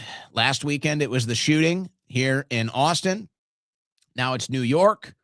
2 men are charged with using a weapon of mass destruction after IEDs are tossed near New York City mayor's home. Some crazy videos of that, by the way. Warrants served in New Jersey and Pennsylvania as feds look into possible New York City terrorism. Emir Balat and Ibrahim Qayyumi remain in custody. And these are the two guys that lobbed the said IED towards Gracie Mansion in New York City. They're saying it's an act of ISIS-inspired terrorism. So is this just going to be part of a larger uptick in this type of themed terrorism since the war in Iran started? Seems to be tension everywhere. Kansas City International Airport evacuation lifted after reported threat. I've seen a couple of these claims, a couple of these videos. Some have turned out to be true, others not. This one was obviously confirmed. All kinds of bomb scares happening now. Here was another one that got confirmed. So that last one, Kansas City. This is Birmingham, Alabama. Passengers forced to evacuate plane at Birmingham Airport due to possible security issue. They had to be taken off the plane because of security issue. The plane was headed to Washington, D.C. So here we go. This war is no longer isolated. This war is here, ladies and gentlemen. This war is here. This certainly won't calm you down. Trump deploys doomsday nuclear command planes to the Middle East as World War III fears surge. That's great. The U.S. military's terrifying doomsday planes have taken to the skies as fears of a nuclear war inch closer to reality. Flight tracking data has captured multiple launches of the Navy's E-6B Mercury Strategic Airborne Command aircraft since the war in Iran began on February 28th. These giant planes, constructed using the frames of the Boeing 707, are built to survive nuclear war and coordinate America's military response from the air. Well, I guess that means the threat of nuclear war is higher than zero. That's not cool. The threat of nuclear war is now higher than zero. That's another threshold for me. I wanted $0 in more wars. I wanted 0 strikes. I wanted 0 Americans dead. I wanted 0 days. I wanted the chance of nuclear war to be 0. It's definitely not 0. You wonder how bad it really is. And I said last week that was my fear. I saw other people saying it this week, to start this week. I said, my fear is that they might do it. Somebody might get nuked. They might do it. That's my fear. And you can see it's not just my fear. It's not just our fear. Everybody is seeing it. Everybody's thinking it now. So it's not 0%. In fact, it's so high, apparently. World War III bunker manufacturer. I'm inundated with calls. As war rages in Iran, Ron Hubbard is fielding inquiries from politicians and billionaires, including 2 members of Trump's cabinet, for a nuclear war bunker. Probably not a good sign. Probably not good. Trump cabinet members allegedly buying nuclear bunkers. The Iran conflict has ignited a massive surge in demand for nuclear-proof bunkers across America, with even top Trump administration officials securing their own underground fortresses amid whispers of World War III. Ron Hubbard, the owner of Atlas Survivor Shelters, reports being inundated with calls since the conflict erupted, with inquiries spiking tenfold. The Texas-based company, which builds everything from 20,000 basic shelters to multi-million-dollar compounds, is reaping a harvest from the heightened tensions. One of them texted me yesterday. One of the members of the Trump cabinet texted him yesterday. When will my bunker be ready? These bunkers boast hardened steel construction. Okay, yada, yada, yada, from a blast. Okay. So there you go. Doomsday plane in the air. Trump cabinet officials buying nuclear bunkers. Not good signs.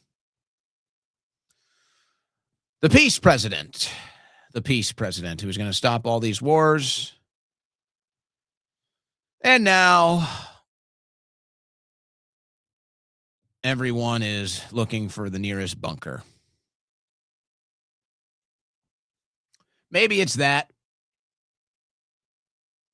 Maybe it's that.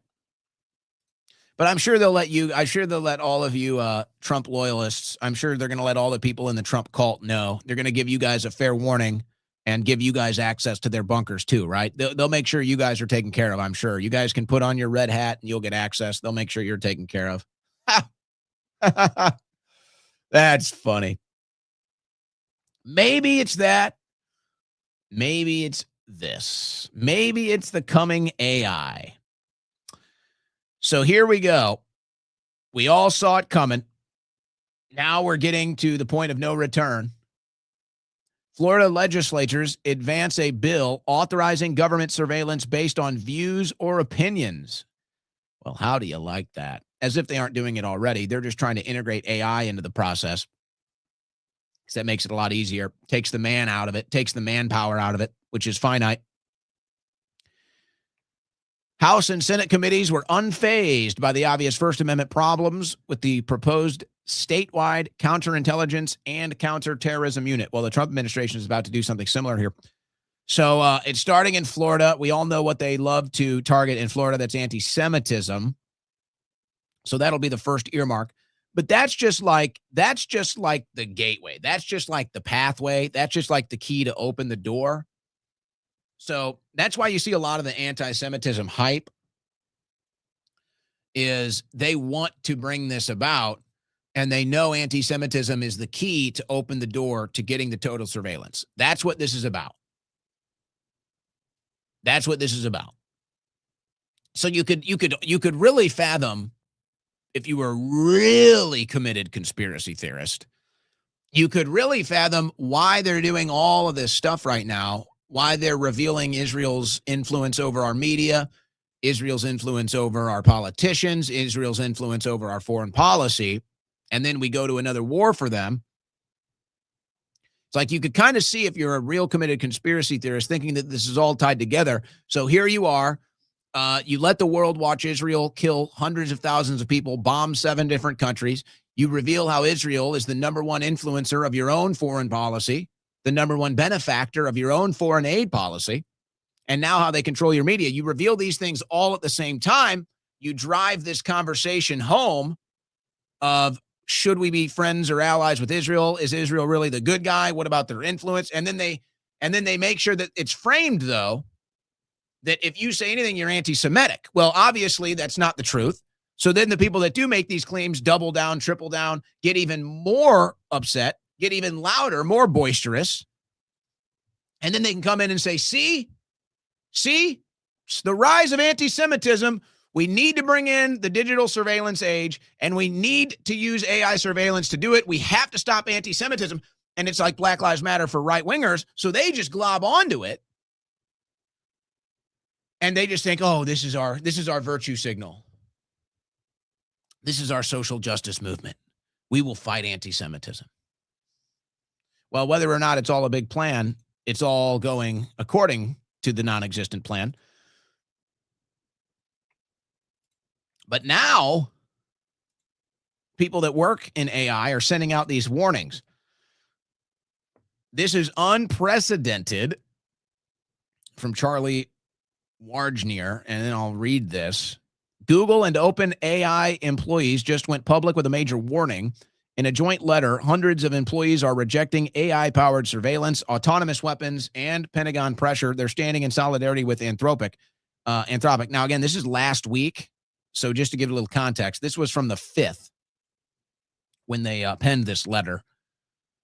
And Anthropic, that had all of these deals and runs Claude and all of this stuff, that had all these deals with the Defense Department, said, hey, we aren't doing data collection for you guys. We're not going to do data collection. We're not going to do private data for citizens. We're not harvesting that for you. So then there was this big rub over that in their contracts, and then eventually it even led to this. We will not be divided. The Department of War is threatening to, 1, invoke the Defense Production Act to force Anthropic to serve their model to the military and tailor its model to military needs.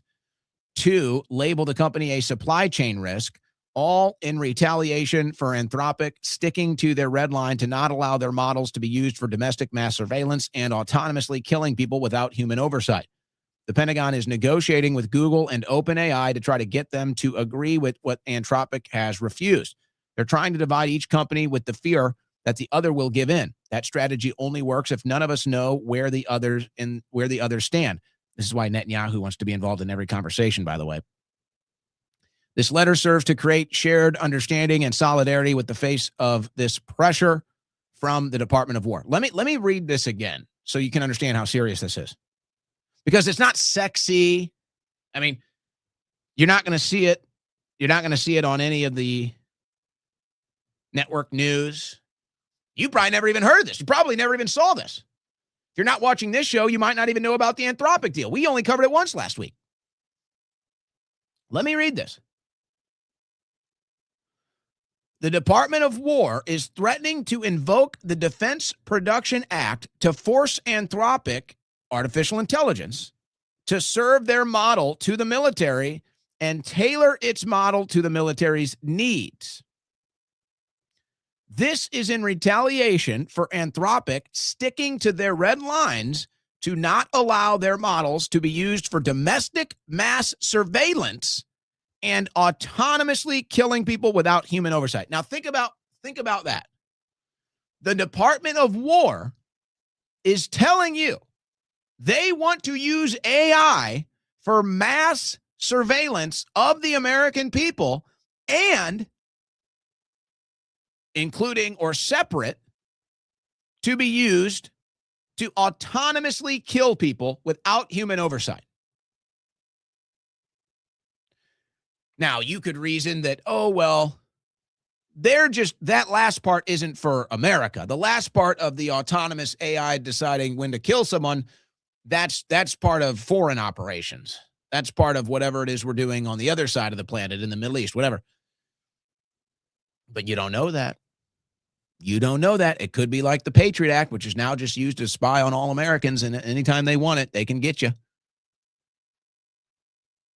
So they come out, they blow the whistle. This is a massive story.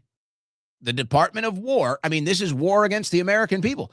That's what this is. This is the Trump administration and the Department of War saying, we want to use your artificial intelligence software to do war against the American people. We need mass surveillance. We need full data collection, and we need it to be able to autonomously kill people without human oversight.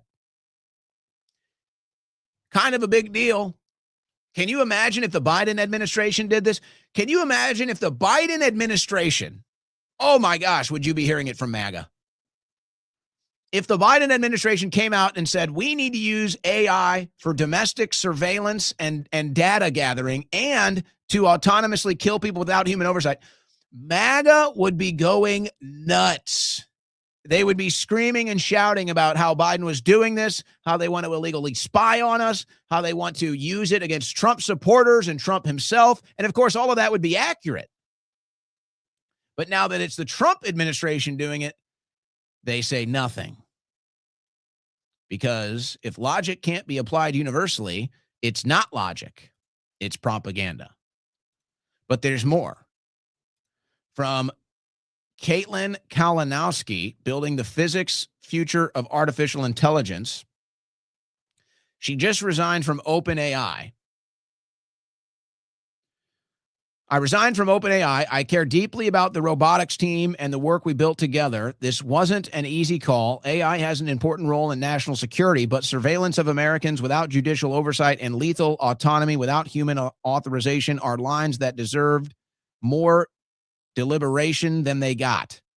This was about principle, not people. I have deep respect for Sam and the team. I'm proud of what we built together. So people are warning you from inside these systems. They're warning you. The government is building a system to be used against you.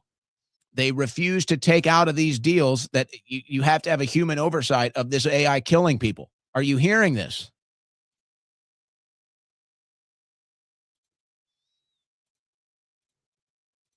Anthropic CEO admits, we don't know if the models are conscious, as Cloud claims 15 to 20% probability of awareness.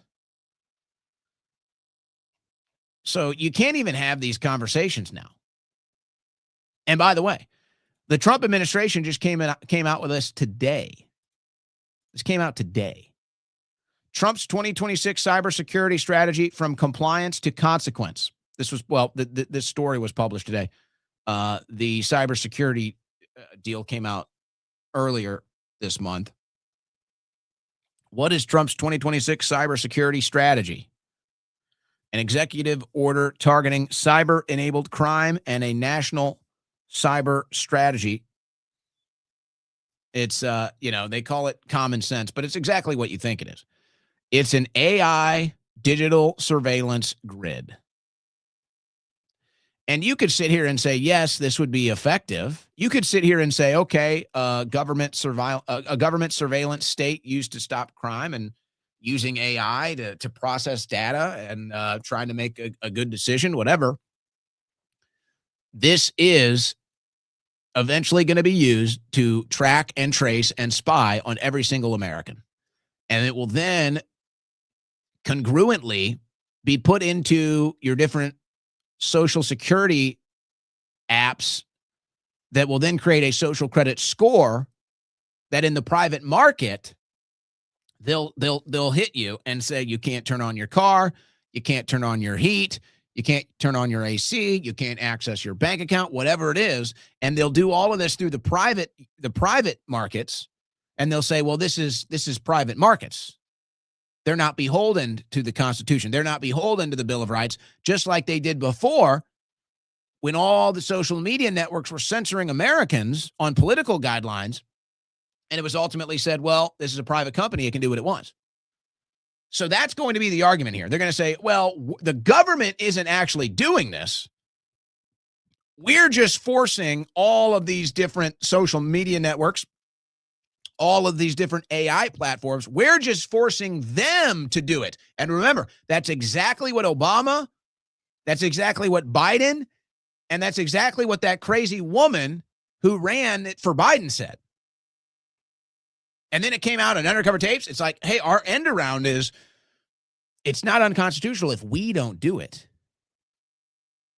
So we just pressure the social media companies to do this. We just pressure the different institutions that aren't public, that aren't government institutions. We just pressure them to do this, and then they can do it. And we just say, hey, they're not the government. They can do what they want. So now Trump's team is doing it. And there's no outcry from MAGA. There's no outcry about the digital surveillance grid. There's no outcry about the spying and the censorship and the compilation of your data. There's no outrage. MAGA has nothing to say on that today. They love it. But everybody knows, everybody listening to this knows right now, if the Biden administration did it or when the Biden administration did it, there was outrage. All right, we've got some other Epstein drama here. I was even thinking about going into some of the files I hadn't read yet. But here we go. Prison guards discussed cover-up of Epstein's death. Inmate tells FBI. Ho-ho. And now you've got the some new revelations with the camera footage, some new revelations with bank accounts. You have members of the Oversight Committee coming out and saying, no, we don't believe Epstein killed himself. Yikes. How do Kash Patel and Bongino look at this situation now? An inmate housed at the Metropolitan Correctional Center in New York told the FBI he overheard guards talking about covering up Jeffrey Epstein's death on the morning he died. Well, that would coincide with the other records we have from that morning. And then, of course, that post on 4chan or Reddit, wherever it was like, hey, I was in here. Here's what happened. This is really weird. The federal government's online Epstein library contains a 5-page handwritten report of an FBI interview with an inmate who awoke the morning of August 10th, 2019 to the loud commotion in the special housing unit where he and Epstein were jailed. Breathe, breathe. So they're going through these scenes here.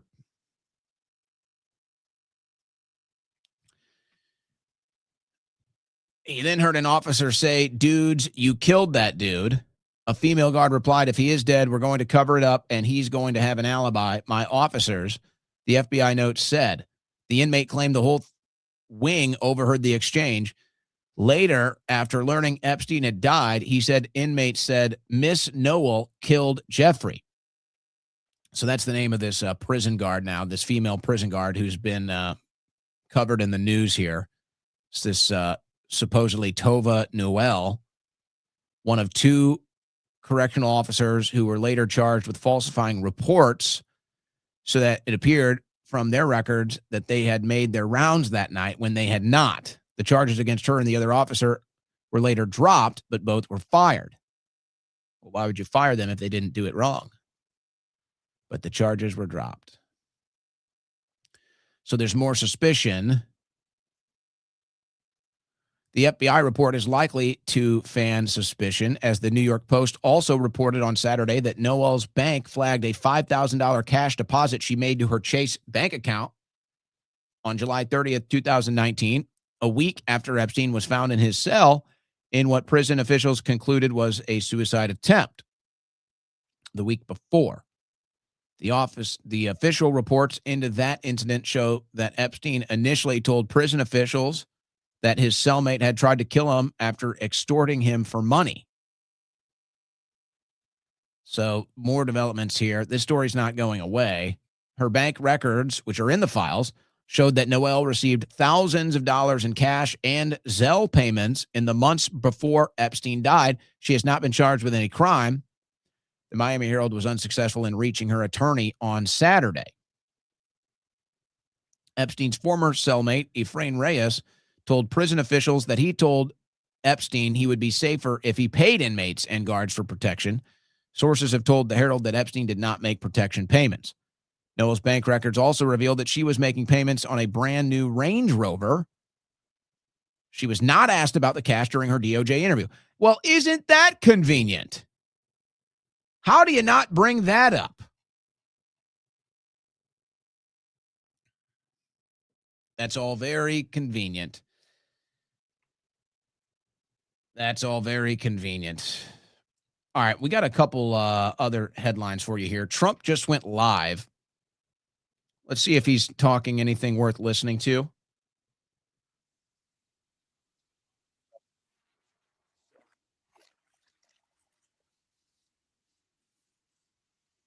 Ran out very completely. Most of Iran's naval power has been sunk. It's on the bottom of the sea. It's almost 50 ships. I was just notified it's 51 ships. I didn't know they had that many. Didn't last very long. And these are fighting vessels. They're meant to fight, but they're not meant to fight against us. We continue to target Iran's drone and missile capabilities. Their drones are way down. Their drone manufacturing has been hit starting today. We know all of the places they manufacture the drones, and they're being hit one after another. Their missile capability is down to about 10%, maybe less. We're also hitting where they make missiles and where they deliver missiles. We've struck over 5,000 targets to date, some of them very major targets, and we've left some of the most important targets for later in case we need to do it. If we hit them, it's going to take many years for them to be rebuilt, having to do with electricity production and many other things. So we're not looking to do that if we don't have to. But they're the kind of things that are very easy to hit, but very devastating if they are hit. We are waiting to see what happens before we hit them. We could take them all out in one day, but it's all resulting in a 90% decline in various things, but in particular, Iranian missile launchers and 83% drop in drone launchers. As you know, the drone launchers are pretty well shot, but we're at over 90% decline in the Iranian missile launchers, which is very hard to reproduce and very hard to get. And usually what we were able to do through great equipment, a lot of smart people, as soon as they sent a missile up from a launcher, we were able to knock out that launcher within a period of 5 minutes or less, accurately right on the noggin. So now we have low-cost interceptors effectively combating Iranian drones. And our B-2 bombers recently dropped dozens of 2,000-pound bombs to destroy missile launchers all over Iran and very deep under Iranian soil in many cases. The soil was no match. And we're also annihilating the manufacturing base that the regime uses to build drones and missiles at a rate that nobody thought was possible. We're knocking them out. We know where they all are. We're knocking them out very quickly. We're ahead of our initial timeline by a lot. I would say that we probably would not have thought after a month we'd be here. In addition to the fact that we've taken out the leadership twice and maybe 3 times. And we, as you know, we want to be involved. We don't want another president that maybe wouldn't be willing to do what I'm willing to do for the good of the world, for the good of our nation, to be stuck with a situation in 5 years or 10 years from now. So we think they should put a president in, or the head of the country in, that's going to be able to do something peacefully for a change. They've been doing this for 47 years, killing people for 47 years, whether it's the barracks or even the SS Cole where they were involved. Very strongly, they always denied it.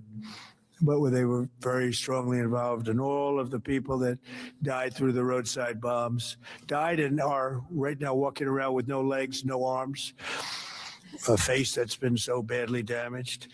The Iranian regime has been attacking Americans and spreading terror for 47 years. And despite these countless opportunities to renounce their nuclear ambitions, which they had just a short while ago, they told Mr. Witkoff, who is standing right over here, they said They actually said we want to keep building. Essentially, in a real nutshell, we want to continue to build nuclear weapons. If we didn't knock out Midnight Hammer, if we didn't knock out their Iranian potential, if we didn't do that with Midnight Hammer, they would have had a nuclear weapon. They would have used it long before now.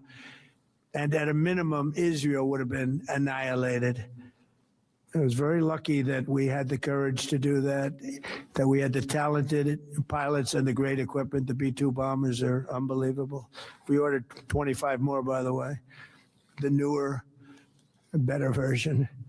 It's this military in the world. We have the greatest equipment in the world by far. You see that no matter where we go. You still need the people, though, to operate it and to use it. And those are the people that we cherish. Even after we obliterated their key nuclear sites in Operation Midnight Hammer, they never negotiated in good faith. They still continued to say, we want to build nuclear. We want enrichment at levels that were unacceptable. And they turned down an offer for unlimited free nuclear fuel forever for civilian purposes. We had people offering them free nuclear fuel. They weren't interested in that because they wanted to build a nuclear weapon. So instead, the regime was trying to reconstitute its weapons program at a different site. They couldn't go back to where they were, the 3 sites that we obliterated, but they were starting work at another site, a different site, different kind of a site. And that was protected by granite. They wanted it protected. Granite's pretty good, but they wanted it protected by a lot deeper. They wanted to go a lot deeper, and they started the process while rapidly building conventional ballistic missiles. They were going to do it all at the same time that threatened our overseas bases and soon could have reached even our homeland. The regime's intention was to use this exponentially growing ballistic missile threat to make it virtually impossible to prevent them from obtaining a nuclear weapon.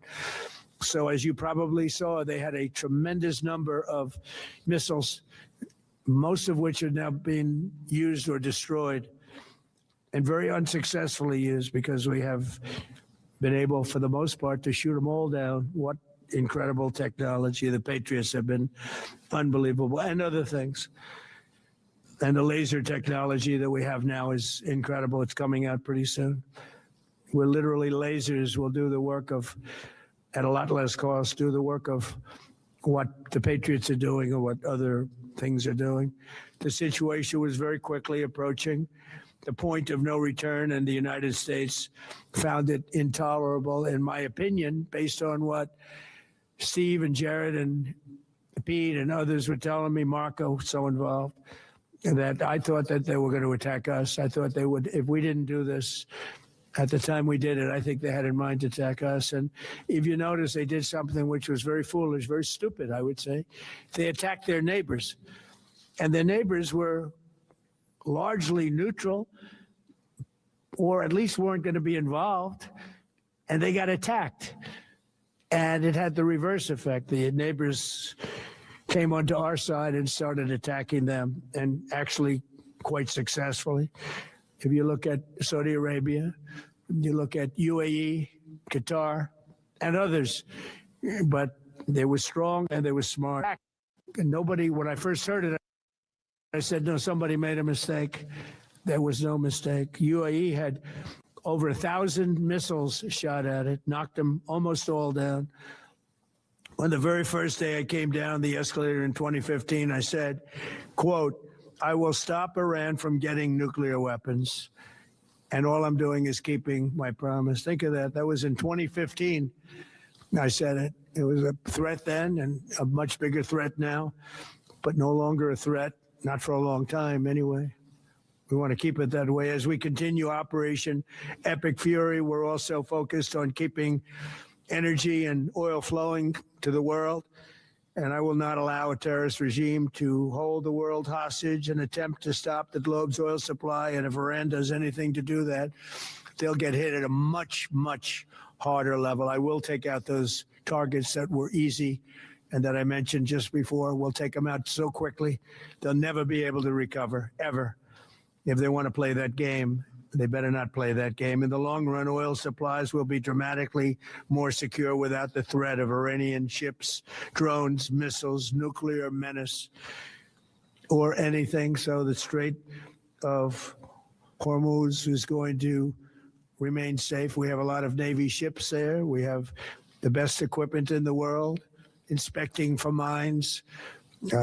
Again, most of their ships are down at the bottom of the sea, but we will hit them so hard that it will not be possible for them or anybody else helping them to ever recover that section of the world if they do anything.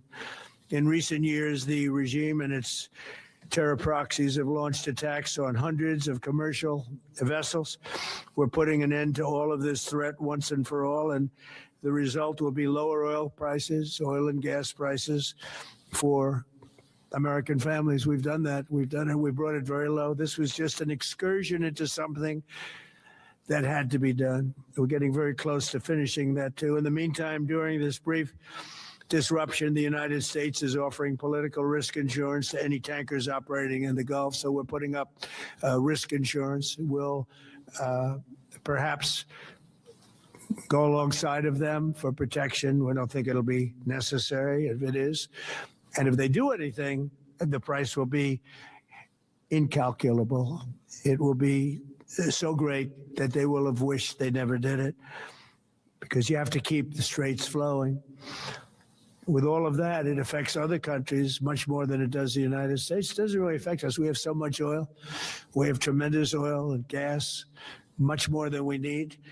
We have Venezuela now as our new partner, great partner. They've worked out so wonderful. We're working with the administration, the president, and it's a massive source of oil, gas, everything.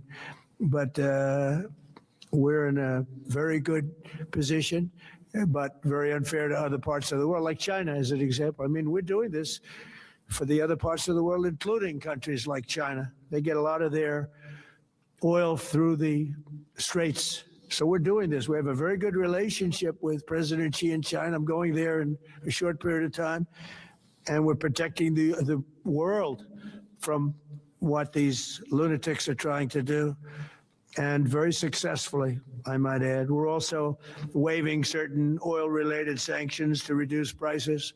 So we have sanctions on some countries. We're going to take those sanctions off until this straightens out. Then who knows, maybe we won't have to put them on. There'll be so much peace. But when the time comes, the U.S. Navy and its partners will escort tankers through the strait if needed. I hope it's not going to be needed, but if it's needed, we'll escort them right through. And we have the greatest mine-sweeping ability. We have the greatest ships, and all of the, we know exactly where they're placed. We'll get them out of there very fast, but we hope we don't have any of that. And again, if they do that, if they play that game, we're going to hit them at a level that they have not seen before. So we're winning very decisively. We're way ahead of schedule. Our military is the greatest in the world, with the greatest equipment and the greatest people in the world. Nobody's ever seen anything like it. Iran's a very powerful country. They were going to take over the Middle East. If we did not hit them, they were going to take over the Middle East. They had thousands and thousands since their last hit. They had thousands and thousands of missiles and everything else. Most are now destroyed, but they were going to take over the Middle East. Those weapons were aimed at Middle Eastern countries that had nothing to do with this. They were going to take over the Middle East, and they were going to try and destroy Israel. So we stopped it with good timing, and we're very proud to be involved in this, and it's going to be ended soon. And if it starts up again, they'll be hit even harder. Thank you very much for being here. Go ahead. Any questions? Thank you so much. Do you approve of Iran's new supreme leader? And secondly, can you tell us more about your call with Russian President Vladimir Putin today? Yes. What did you discuss? Yes, I had a very good call with President Putin. We had a lot of people on the line from our side, from his side. We were talking about Ukraine, which is just a never-ending fight. And look, there's tremendous hatred between President Putin and President Zelensky. They can't seem to get it together. but I think it was a positive call on that subject. And we obviously talked then about the Middle East. And he wants to be helpful. I said, you could be more helpful by getting the Ukraine-Russia war over with. That would be more helpful. But we had a very good talk, and he wants to be very constructive. Yeah, please. Yeah, please. Thank you, Mr. President. On Iran, you called it an excursion. You said it would be over soon. Are you thinking this week it will be over? No, You're talking but soon. about days? I think soon. Okay, and with respect Very soon. Look, everything they have is gone, including their leadership. In fact, there are two levels of leadership, and even actually, as it turns out, more than that, but two levels of leadership are gone. Most people have never even heard about the leaders that they're talking about. So it's obviously been very, very powerful, very effective. With respect to Cuba, you said that Cuba wants to make a deal. Yes. What would the United States get in return for that? And why should Americans trust Marco Rubio to negotiate it? Well, Marco Rubio is doing a great job. I think he's going to go down as the greatest Secretary of State in history. Look at what we've done as a presidency. Look at what we've done as an administration. They trust Marco, and so do the American people trust. He's been successful no matter where he's been. He also speaks the language, which is always nice and always helpful. But he's dealing, and it may be a friendly takeover. It may not be a friendly takeover. It wouldn't matter because they're down to, as they say, fumes. They have no energy. They have no money. They're in deep trouble on a humanitarian basis. And we don't want to see that, but they were very, very bad to a lot of people, as you know, and a lot of people living on the Cuban-American vote, which I got at record levels. Very important. Those people are very important to me. I know what they went through. They went through hell. Some of them have gone on to be some of them successful.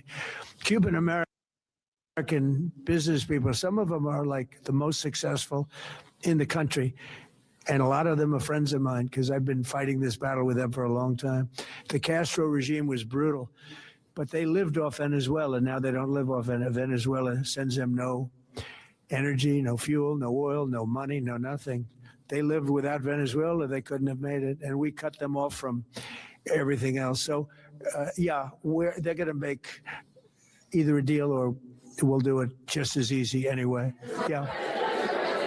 Please, go ahead. There's footage that shows that an American missile strike and a Tomahawk missile likely destroyed that Iranian girls' school. So will the U.S. accept any responsibility? Well, I haven't seen it. And I will say that the Tomahawk, which is one of the most powerful weapons around, is used by, is sold and used by other countries, you know that. And whether it's Iran, who also has some Tomahawks, I wish they had more. But whether it's Iran or somebody else, the fact that a Tomahawk is very generic. It's sold to other countries. But that's being investigated right now. Yeah, please. Thank you. Mr. President, you've said the war is, quote, very complete, but your defense secretary says this is just the beginning. So which is it, and how long should Americans be prepared? Well, I think you could say both. It's the beginning. It's the beginning of building a new country. But they have no Navy. They have no Air Force. They have no anti-aircraft equipment. It's all been blown up. They have no radar. They have no telecommunications. And they have no leadership. It's all gone. So, you could look at that statement. We could call it a tremendous success right now as we leave here. I could call it, or we could go further, and we're going to go further. But the big risk on that war has been over for 3 days. We wiped them out in the first 2 days. When you think about it, it's incredible. We wiped out a big Navy, very powerful Navy. These were ships. These were serious ships. These were ships that you buy when you want to win battles. They're all on the bottom floor. The sailors are all running off the ships. They refuse to get on the ships. The Air Force is gone. Everything's gone. The missiles are down to a trickle. The drones are down to probably 25%, and they'll soon be down to nothing. We'll have where they manufactured the drones are under fire as we speak. They're being hit. So the rest is going to be a determination as to my attitude, along with the people in the Trump administration, what we want to do. Thank you. Yeah, please. Can I ask you, you mentioned you were going to waive certain additional oil waivers or sanctions. Can you talk a little bit more about that and address in particular? Well, we're looking to keep the oil prices down. We went artificially up because of this excursion into a very positive thing. I mean, this was an excursion that a lot of people wouldn't have done. I knew oil prices would go up if I did this, and they've gone up probably less than I thought they'd go up. But I don't think anybody thought we were going to be this quickly successful. This was a military success, the likes of which people haven't seen. We have the best military. We have the best equipment.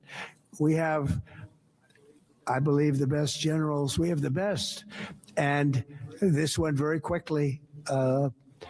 We talked about that with President Putin. He was very impressed with what he saw because nobody's ever seen anything quite like it. You know, Iran was a very powerful military country with all of the missiles. Now, you had the double attack. You had the original attack with us and Israel, and that knocked them for a loop. Then you had the B-2 bombers, which took out their nuclear capability, and they would have had a nuclear weapon within 2 weeks to 4 weeks. And they would have used it long before this press conference. And we might have had a much different press conference if we had a press conference at all. But it's been amazing. The military success that we've had is truly unprecedented. You said you've told your congressional colleagues that you will not sign any piece of legislation until the Save America Act is passed. Does that include the confirmation of Senator Mullen as your next DHS secretary? Does that mean a DHS funding bill? And Senator Thune said today it's not a matter of whether or not your Republican colleagues agree with the policy. It's about changing the process. In other words, getting rid of the filibuster to get there. So in order to get it, you're going to need Democrat votes. And what we're saying is the Save America, not the SAVE Act, which nobody knew what it was, the Save America Act, the Save America Act. And that's voter ID. We want voter ID. We want to be able to see a picture of the voter. We want to be able to see that the voter is legitimate. We want, very importantly, confirmation that this voter is a citizen of the United States of America, and we want no mail-in ballot scams. So we have exceptions for the military, for sick, for disabled, and for people that are away, business trips or whatever. Even vacations will be very liberal in that. We've added two things to it: no men and women sports and no transgender mutilization of our children. We don't want it's mutilization of our children, and we don't want that. So we added those two things. That's the 5 points. We have 5 very good points. It polls at 86% with Democrats. Think of that. The overall vote is 86%. With Republicans, it's 98%. And the only one opposed to it is a Democrat leadership because they cheat. They want to cheat. So we added those 2 points. We're going for the gold, and we're going to have to fight like hell. Now, certain things will happen. Certain things will take place. I'm here to do a great job for the country. But we don't have a country if we're going to have elections that are so corrupt and so dishonest like we've witnessed over the last period of time. You know, as an example, virtually nobody has a system of mail-in ballots like we have. No other country in the world. France went away from it. They all went, you know why? Because it's corrupt. And Jimmy Carter, when he had a commission, frankly, I think it's probably the best thing Jimmy Carter did. He said, you can't have mail-in voting because it's inherently dishonest. And it's turned out to be totally dishonest, so we're going to fight for it. Yeah. So much for taking our questions. Has Iran activated any sleeper cells inside the U.S.? There's reports that they have pressed that trigger button to activate those cells, at least abroad. Well, they've been trying for a long time. We've been very much on top of it. One of the things we have to do is get the Democrats to stop the Democrat shutdown, because, as you know, the apparatus that looks into that, Schumer and the Democrats have shut it down, which tells you they probably hate our country a lot. But the Democrats have to open that up. but we've got very, very good intelligence into that. We know a lot of different things that have happened that have been very bad. A lot of them came in during the Biden open border period, but we have them under, we've got them, we're watching every single one of them. Yeah, we know a lot about them. The biggest problem we have is the Democrat shutdown. We know a lot about them, but the shutdown doesn't allow us to do what we have to do. And then this new leader, do you have to take him out? Does he have a target on his back? You mean the new supreme leader? You mean the son? How can there be an Iran? Well, I don't want to say that, but you know, I was disappointed because we think it's going to lead to just more of the same problem for the country. So I was disappointed to see their choice.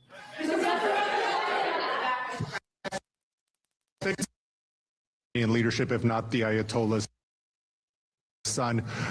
What are you looking for in that person? Are you looking at someone internal, given that you just said that their leadership has been I like the idea of, internal and eternal, come to think of it. But I like the idea of internal because it works well. I mean, I think we've proven that so far in Venezuela. We have a woman, Delcy, who has been, president of the country, very respected, she's doing a great job.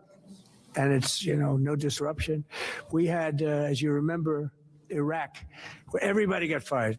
The military got fired, the police got fired, the politicians got fired. There was nobody.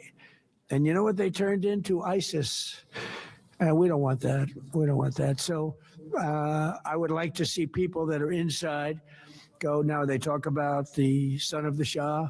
They talk about other people, but, hasn't been there in many, many years. We have a formula that's been very good so far, and I think it'll continue to be good. The relationship is extraordinary with Venezuela, smart country. We've taken out 100 million barrels of oil. It's right now in Houston being taken care of and made so beautiful. And you have to see this at work. They have, it's brought to the refineries. It's being refined in Houston, which is made exactly for that product. And so far, but it's 100 million barrels of oil, and now they have another 100 million barrels coming. And it's like a partnership. We're getting along so well with them. It's great for Venezuela, and it's great for the United States. Yeah, please go ahead. Hi, Mr. President. You just suggested that Iran somehow got its hands on a Tomahawk and bombed its own elementary school on the first day of the war. But you're the only person in your government saying this. Even your defense secretary wouldn't say that when he was asked, standing over your shoulder on your plane on Saturday.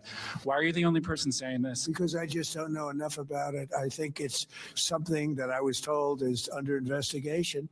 But Tomahawks are used by others, as you know. Numerous other nations have Tomahawks. They buy them from us. But I will certainly, whatever the report shows, I'm willing to live with that report. Yeah, please. You said earlier that we've already won in many ways, but we haven't won enough. What do you consider enough? What's your baseline? Where they're not going to be starting the following day to develop a nuclear weapon. Where they'll look at that man and some other people from the administration and say, all right, we're not going to do it. They were not willing to say that. And when Steve called up and he said that to me, I said, well, here we go. Let's do it the hard way. But the hard way, I think, is probably the easy way. When basically I can see that they will no longer have any capacity whatsoever for a very long period of time of developing weaponry that could be used against the United States, Israel, or any of our allies. We have great allies in the Middle East, great countries that are allies. And they were staying out of it until they got hit. Someday they'll have to do a story. Why did he do that? Why did they do that? But they were going to hit them. If I didn't hit them first, they were going to hit our allies first. I believe, upon information and belief, but I believe that he was going to, they were going to take over the Middle East. They were looking to take over the Middle East. Now, had Operation Midnight Hammer not taken place, that was definite, because they would have had a nuclear weapon within a matter of weeks. But that took place. That was a setback.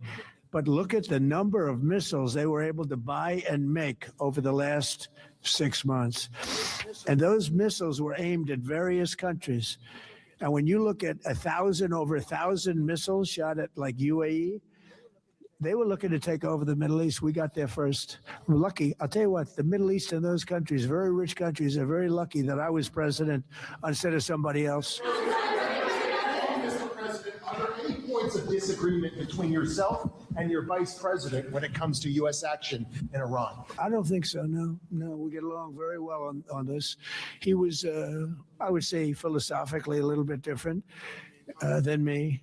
I think he was maybe less enthusiastic about going, but he was quite enthusiastic. But I felt it was something we had to do. I didn't feel we had a choice. If we didn't do it, they would have done it to us. I felt, based on the negotiations that were being had by Steve Witkoff and Jared Kushner and Marco and Pete and everybody was involved, I felt that they were looking to tap us along before they hit, and I thought they were going to hit. And if they hit us first, that would have been a very bad thing. In the back, please, in the back. Sir, you said you're considering seizing the Strait of Hormuz. Is there a timeline for that? About the Strait, you mean? Yeah, well, I want to keep it open. I want to keep it good. You know, it doesn't pertain to us so much as it does to China. We're really helping China here and other countries, because they get a lot of their energy from the Straits. But, hey, look, we have a good relationship with China. It's my honor to do it. Yeah.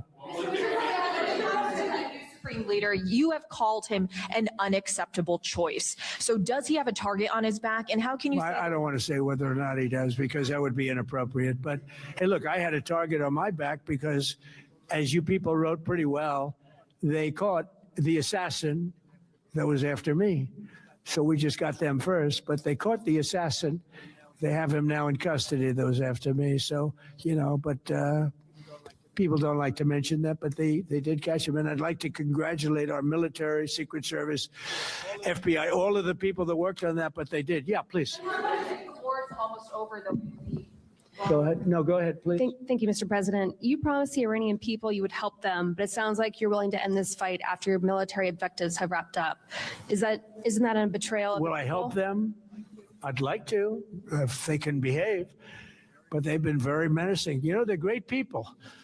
They have an amazing population. It's amazing, smart, brilliant, energetic.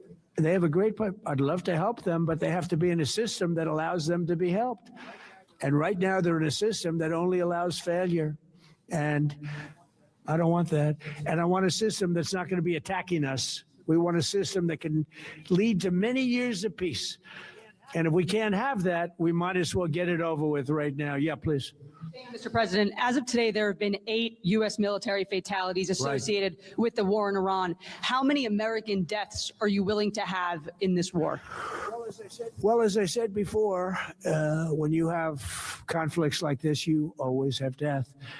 And I was at Dover yesterday. I met the parents, and they were unbelievable people. They were unbelievable people, but they all had one thing in common. They said to me one thing, every single one: finish the job, sir. Please finish the job. And I'll leave you at that. Thank you very much, everybody. Thank you. Thank you. All right, a lot to unpack there. I want to take the final break of the show, and we'll do a brief response to all of that on the other side. You're listening to the Owen Report on the Win Network. All right, guys, what are you doing to protect your wealth? What are you doing to protect your finances? Do you trust having money in the bank? Most people right now don't. Stock market, volatile, going the wrong direction. Crypto, tanking. So what do you want to do? A lot of people, smart people, governments even, they're all getting into precious metals. They're all getting into gold. So maybe you should consider doing the same thing with my friends at Allegiance Gold. You go to protectwithowen.com and you can find out all about their $5,000 in free gold and silver with qualified investments, whether through your 401k, IRA, or savings. They make it simple to move into something real. before the next crash, bank runs, whatever might happen. Or you can just give them a call. They want to make sure that you're comfortable. You know exactly the decisions you're making. The call is free, 844-790-9191. That's right. Give Allegiance Gold a call. They'd love to talk you through this process, 844-790-9191. The reason why I've partnered with Allegiance Gold is simple. Relationship-driven, A+ with the Better Business Bureau. Can't have anything less. 4.9 stars from all of their real clients, which is nearly 10,000 nationwide. But that $5,000 in free gold and silver with qualified investments, that weight is getting less and less as the run on gold and silver continues to get hotter and the price goes up. So if you're thinking about protecting your wealth, diversifying your wealth for the same concerns everyone else has, go to protectwithowen.com, protectwithowen.com, and talk to our friends at Allegiance Gold, protectwithowen.com.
Navigating between the sane and insane. It's the Owen Report with Owen Schroyer.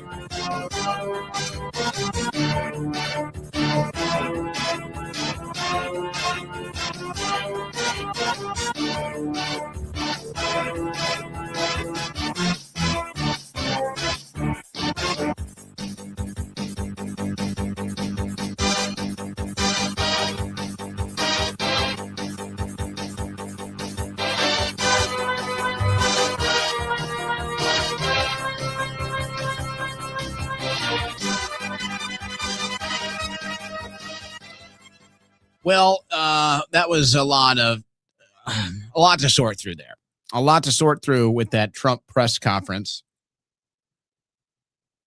All the major networks picked it up. So that means the White House probably sent out a notification for them to pick it up because it was seemingly rather spur of the moment. And so I would say that that's the White House trying to get this under narrative control.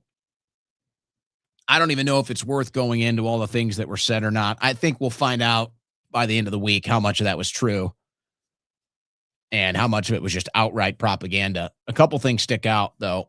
Now, Trump was actually speaking earlier today as well, and I had a couple clips from that I wasn't going to go to, but now I'm thinking about going to them.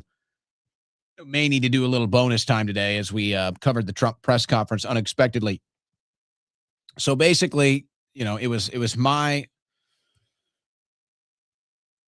assessment from last week that the girls' school that was struck was Israeli intelligence given to the United States, either bad intelligence or old intelligence that was given to the United States. It used to be an IRGC base, and Israel either gave intentional bad intelligence to make Trump look bad by bombing a bunch of girls, or it was just old intelligence that wasn't updated, that they acted on in this latest war, ended up being a girls' school. But the reason why Trump is saying, oh, everybody has Tomahawk missiles is because they recovered a Tomahawk missile that was a United States missile. So the evidence that's actually there on the ground is it was a U.S. missile. Now, they are obviously going with this argument that it wasn't our missile. That's the argument they're going with. I don't know if it's going to work, but I'm not sure what other option they have. They either go with, yeah, it was us. It was an accident. It was a mistake. So now you're admitting you killed 150 girls or whatever the number was, schoolgirls. Or you have to admit it was a bad move by whatever artificial intelligence that they were using. Or you have to admit that it was bad intelligence from Israel. So they wanted to avoid all of those circumstances, and instead they just went with, that was someone else's Tomahawk missile. So it looks like that's the propaganda they're going with. New leadership, same as the old leadership. Literally, we've spent $10 billion to replace Khamenei with Khamenei. And this one's probably more radical than the father. And so now, well, we didn't get the regime change, so what are we going to do next? So I don't know. We've won, but we haven't won enough. So a lot of that is repeating from his earlier speaking engagement today, which we do have some clips. I don't know if we're going to get to them. Might save that for tomorrow since I already forced you through a half hour of Trump there. And he goes back to, and this is what drug us into it to begin with, the nuclear weapon red line. Now, obviously, they lied about the initial strike on Fordo taking out their capabilities. Obviously, that was a lie because now they're saying they're weeks away again. So what is true, what is not true? But now what they're doing is they're setting the stage for the next war. So they might draw back at this point and say, okay, you know, we killed a bunch of people. We killed a bunch of innocent people. We destroyed Tehran. We really sent a message. We didn't get the uprising on the streets that we'd wanted. So the Iranian regime is more popular than, let's say, America or Netanyahu's mission and goals in Iran. So they didn't get the natural uprising. They just killed a bunch of people. They ended up with the same leadership, killed a bunch of girls, blew up an oil refinery. So now they just look bad. So they might pull out. They might just say, okay, success. We won. We eliminated any threat that they had to the region, and we're going to pull out, only to come back again in 3, 4, 5 months and say, okay, they're developing a nuclear weapon again. Except this time they'll probably just nuke them.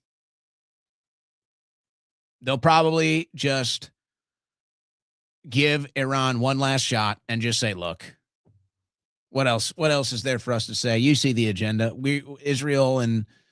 Israel gets to choose who your next leader is. Israel gets to run your country. You guys aren't allowed to be sovereign. And we got the might of the American military to force your hand. So, yeah, the propaganda didn't work. They didn't get the public support. They've been telling us a nuke for 47 years. Nobody believes it. It's a total lie.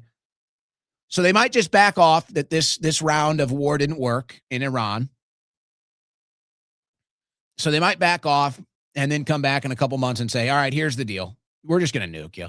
So either just lay down your weapons, just lay down, just let us choose who your leader is, just let us take control of your country, or we're just going to nuke you. So, make your choice.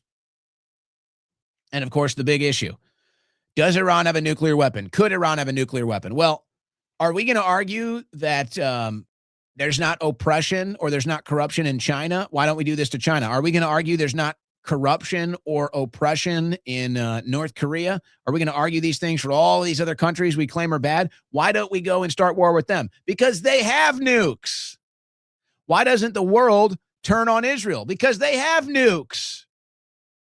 So here's Iran, whether you like their leadership or not, good, bad, and different. Here's Iran standing on its own sovereignty, probably doesn't have nuclear weapons, and they're just saying, hey, you guys are the ones aimed at us. What are we supposed to do? You guys all have nukes aimed at us. We can't have nuclear weapon? No.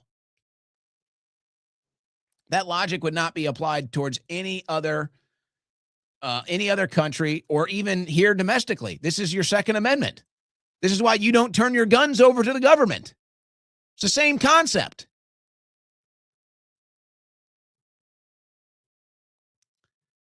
So they might back off. They might actually back off, declare victory, and then just come back in 2 months, 5 months, and just say, nope, they want to get another nuke, and then just actually do it. Because all the other attempts have failed. And yet they're not going to let this one go. But like I said, as far as the stuff that was discussed in that press conference, I don't think we'll really have a clear understanding about how much of it was just outright propaganda and how much of it might have been somewhat true. So it'll be easier to look back or seeing what happens at the end of the week and then see what's going on. By the way, we were going to get to this at the end of the Epstein coverage, but we got interrupted there. And so I can't help but wonder, we heard about all of Epstein's storage units, community concerned for possible demolition of Northwest Miami-Dade warehouse that caught fire.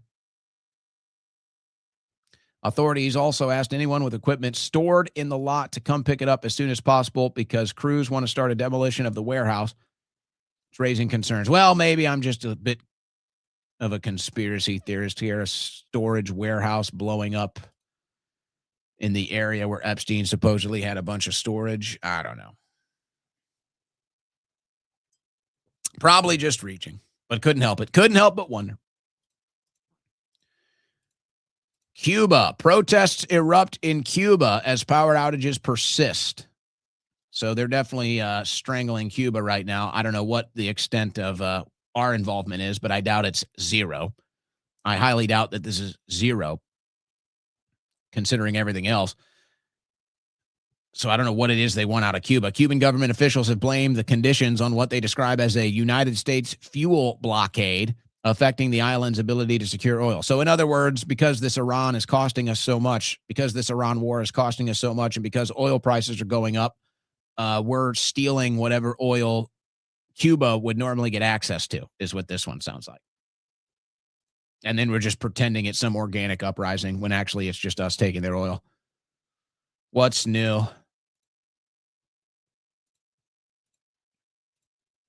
Top Arizona lawmaker says Top Arizona lawmaker says he's complied with a subpoena for 2020 election records. Arizona State Senate President says he complied with a subpoena he received last week seeking records from a flawed review of the 2020 election in Maricopa County. So we know that's one of the big steals. So we've seen it in Georgia. We've seen it in Arizona. Are they really honing in on the stolen election? That is the question. Are they really honing in? Now, a gift was sent to Texas over the weekend as you're starting to see that people are thinking that the Democrats have a shot to win the Senate now. Now, Texas would be one of those seats. And this is Tallarico, who's the Democrat that's going to be running for that Senate seat. Now, I still think that the best shot the Republicans have of maintaining that seat is Paxton. If you go with Cornyn, I don't know. I'm concerned about this guy. And I know, and this is what sometimes both sides seem to forget. But this is something the right seems to be very mismeasured on. They see Democrats say crazy stuff. They see Democrats do crazy stuff, and they're thinking, oh, well, that's it. They can never be elected. And it's like, you know that you can think they're crazy. Maybe they are. You can think they're wrong. Maybe they are. But some people still support this. You know, Americans think differently than you. It's true. They vote differently than you. They think differently than you. They believe different things than you do. This is a reality of our political situation. And so you have to actually act in that reality, not some bubble where you think a Democrat is crazy that, oh, everybody thinks that, so we're fine. It's not how this works. Now, Tallarico is a good example because I'm saying, hey, look, this guy could be a real threat. They say, oh, look at him. He's like a soy boy. Look, he says all the leftist stuff. Yeah, people like that crap. In case you haven't noticed, liberals like liberal bullshit. But this one could cost him. I think Texas was just sent a gift. And thank goodness. Now, I'd still say we need Cornyn to drop out to make sure that we can keep Texas red. But we may have just been sent a gift. I don't know if you can say something like this and fully recover. This is a bad one. So this is Democrat Senate candidate over the weekend, goes on a podcast and says the unthinkable. Something that you love that's not family or friends. I love, I'm just saying this because it's on my mind, the trans children who showed up yesterday at the state capitol to advocate for their humanity. They shouldn't have to, but it was an inspiration to watch. Something that you love. He loves trans children. He's thinking of trans children. Wow. We might be able to stave off another potential disaster here. Wow. You might have been able to get away with that in California. You might have been able to get away with that somewhere else. I think that one cost him. That one will get replayed in the campaign, and people want nothing to do with the trans kid stuff anymore. Nothing. So thank goodness he was building a lot of momentum, and all of a sudden people are looking at the Senate seat in Texas and kind of saying, oh, well, maybe. But now he just comes out and says he loves trans kids. They're always on his mind. So, all right. That's a shot. That's a shot of life. You're down 5 points you're down 5 at least in the polls after saying something like that. I mean, good Lord. Lordy with a statement like that. All right. Let's get some other odds and ends out of the way here before we go into the super chat. We'll do a little bonus time, I think, for the super chat. Did you know this? There's going to be, they just announced this. Let me see here. Looking at this coming together, I'm going to ask our team in the control room, are we ready to take this live? Let's do it. But so you'll be seeing a lot of that. In fact, the Monumental Sports folks have been gracious enough to have that being in their building for the next few months. So you'll be seeing a lot of the sporting events as well. So there's a steering wheel. There you go. Exactly. Well, thank you for unveiling it. Now we'll get on to the remarks here. So they're going to do a Freedom 250 Grand Prix in downtown Washington, D.C., part of the 250 celebration. So, all right, a little more bread and circus for you, right? A little more 250 bread and circus. We all like the 250 bread and circus coming to town. I don't see a date on it. Let's see here. Yeah, I still don't see a date on it. Well, all right. So you got the 250 UFC fight. You got the 250 fair. You got the 250 Grand Prix now. Grand Prix, the 250 Grand Prix. So happening this week, Trump is going to be campaigning, I believe. Are they going to actually send him there? I don't know. They're campaigning hard right now. They're going to Thomas Massey's district. Massey posted this. The stakes just went up. They're bringing Air Force One to Cincinnati, Northern Kentucky next week. I'm not intimidated. This just means we'll need to work even harder. Can you help? Trump to visit Kentucky amid Thomas Massey primary. We'll see if he makes it. Can you imagine sending Trump to Thomas Massey's district to try to defeat him? And then not defeating him? I don't see how you defeat Massey in his district. I really don't. And if you do, what a tragedy. Honestly, if Trump goes to Kentucky to defeat Thomas Massey, that will be one of the biggest political tragedies for conservatives I think we've ever seen. And that is saying a lot. And I'm not talking about policy, right? Let's forget about policy. I mean, just like a supposed right-wing Republican conservative politician just stabbing conservatism in the back, just stabbing one of the lone conservatives we have in Congress, just stabbing it in the back, just sitting right there for all of us to see. Yeah, true conservatism is dead on the Republican Party. And any true conservatives that are left, we will destroy you. We will destroy you. We will send Trump to your district and we will destroy you. Thomas Massey, the highest voting grade for conservatism, for freedom, for liberty in Washington, D.C. Thomas Massey, one of the true principal conservatives left in Congress. And this is who Trump wants to take out because he got the Epstein files to get declassified, an issue Trump ran on. So that's what this is. This is a personal vendetta for Trump, who begged Massey not to do this. Massey did it anyway. And so now Trump is following through on his threats to destroy him politically over the Epstein files. Wow. That's a crazy one. Some people see aliens on DMT. Researchers want to find out what they can teach us. What? A new psychedelic retreat calling itself a SETI for the mind aims to establish a two-way communication with the non-human entities people encounter while tripping on DMT. Well, if that's possible, the government's already doing it. These satanic shadow groups are already doing it. A web of EEG electrodes covered Anton Bilton's scalp like a jeweled headdress. Listen to this buildup.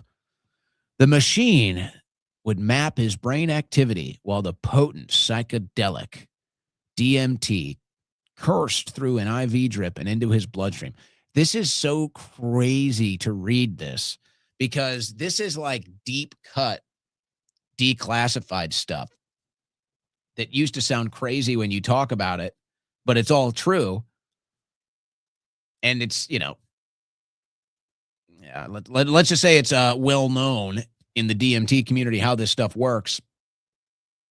But everything is so momentary. It's like, let's say you're traveling through the dimensions. You're on DMT, you're traveling through the dimensions. Only,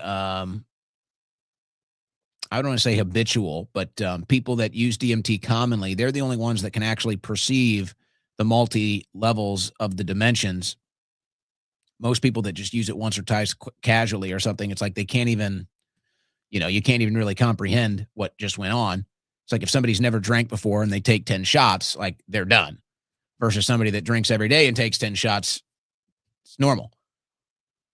But it's kind of a reverse thing. So what they're trying to do here is they're trying to perfect through an IV drip how to keep you in one of these dimensions that you go through while you're on DMT. Now, it's all perception. It's all in your brain. That's why they're measuring it out.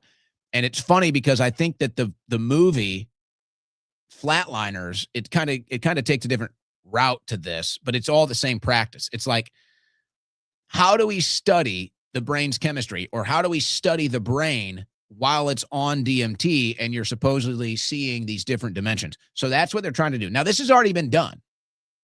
The U.S. government has been doing this for years. They've done it with multiple drugs. But the one difference that they find with DMT is that there seems to be some sort of a universal vision in that there's some levels that aren't hallucinations. So like whatever, you take acid, you take one of these other drugs, like it's known you're hallucinating. These things aren't there. Everybody that takes it sees something different. They've come to find that when they do these DMT courses, people see the same thing. They can actually see the exact same thing. So they're saying, well, there's something there. It's not a hallucination. There's actually something there. But it's like you're able to see or communicate with these things for like 30 seconds max, let's say. So they're trying to find a way to time it out in perfection where you can sit there and have a conversation with one of these beings and you're not just like flying through space and time like a normal DMT trip would be. So this is but again, this is all old stuff. This is stuff they've been doing since the 60s, since the 70s. And then my guess is it's part of these rituals that you hear about, these satanic rituals, because they have rituals that aren't satanic. You can go down to the Amazon rainforest. It's very common in Peru. It's very common in Brazil. You go to one of these shamans. You can do like week-long ayahuasca trips. They coach you through these dimensions. But this is different. They want it to be like in and out, total control, controlled release, controlled timing. And then they're going to say there's alternative beings. There's alternative dimensions. There's alternative beings. And then can you communicate with them? Can they send you messages? All right. Little out there. Well, let's bring it back to Earth. Literally. So it's crazy watching these people. And, I do this because it's worth showing you. I don't care about this too much. I'll take my one swipe if it's worth it because it's fun. I'll punch back for fun sometimes, but usually it's not worth it. But this is what's sad. The reason why I bring this up today is, the goal here is to have my audience as informed as possible. My motivation for doing this was because when I found out that the news media lies to us and that I, myself, had believed in blatant lies, had believed in lies and falsehoods and everything else, and then I figured out I was lied to, I was deceived, I was pissed. So I don't want that to happen to anybody. And I'm not claiming to be perfect. That's what I'm trying to do. So when I see this stuff, it actually breaks my heart because of this reason. So this is one of these people that's attacking me now. They share this from last week. Trump puts up the post, the Save America post, with the no trans surgery except with parental consent. So that was a real post. That actually happened. Trump actually posted it, and I took the screenshot and reposted it. So this is this account that just put out this video, attacking me again. I don't know who Phantom Shadow is, and I'm not going to take somebody seriously whose at handle is that. And this would be not even punching down. This would be like trying to punch an ant. Like it's not even possible. But here's what's sad about it. They actually think that they're smart. These people actually think that they're smart. And they think that this is fake. That's how brainwashed they are. And again, I'm not saying that to insult this person. I'm trying to help these people. That's why I'm doing this. I don't really care about these attacks on me. I feel bad. I feel bad that this person is so brainwashed and they really think they're right here. This is a real post. And obviously these people watch my show because they take clips out of my show and they put it in their compilation. So this person is likely watching. They do clips to attack me. So, hey, that's fun, dude. Cool. Keep it up. I hope it's a fun thing for you, and whatever you get out of it, good for you. But you need to understand, you do know this is a real post, right? Like Trump actually posted that. You're not catching me. This isn't a got you moment for me. This is you.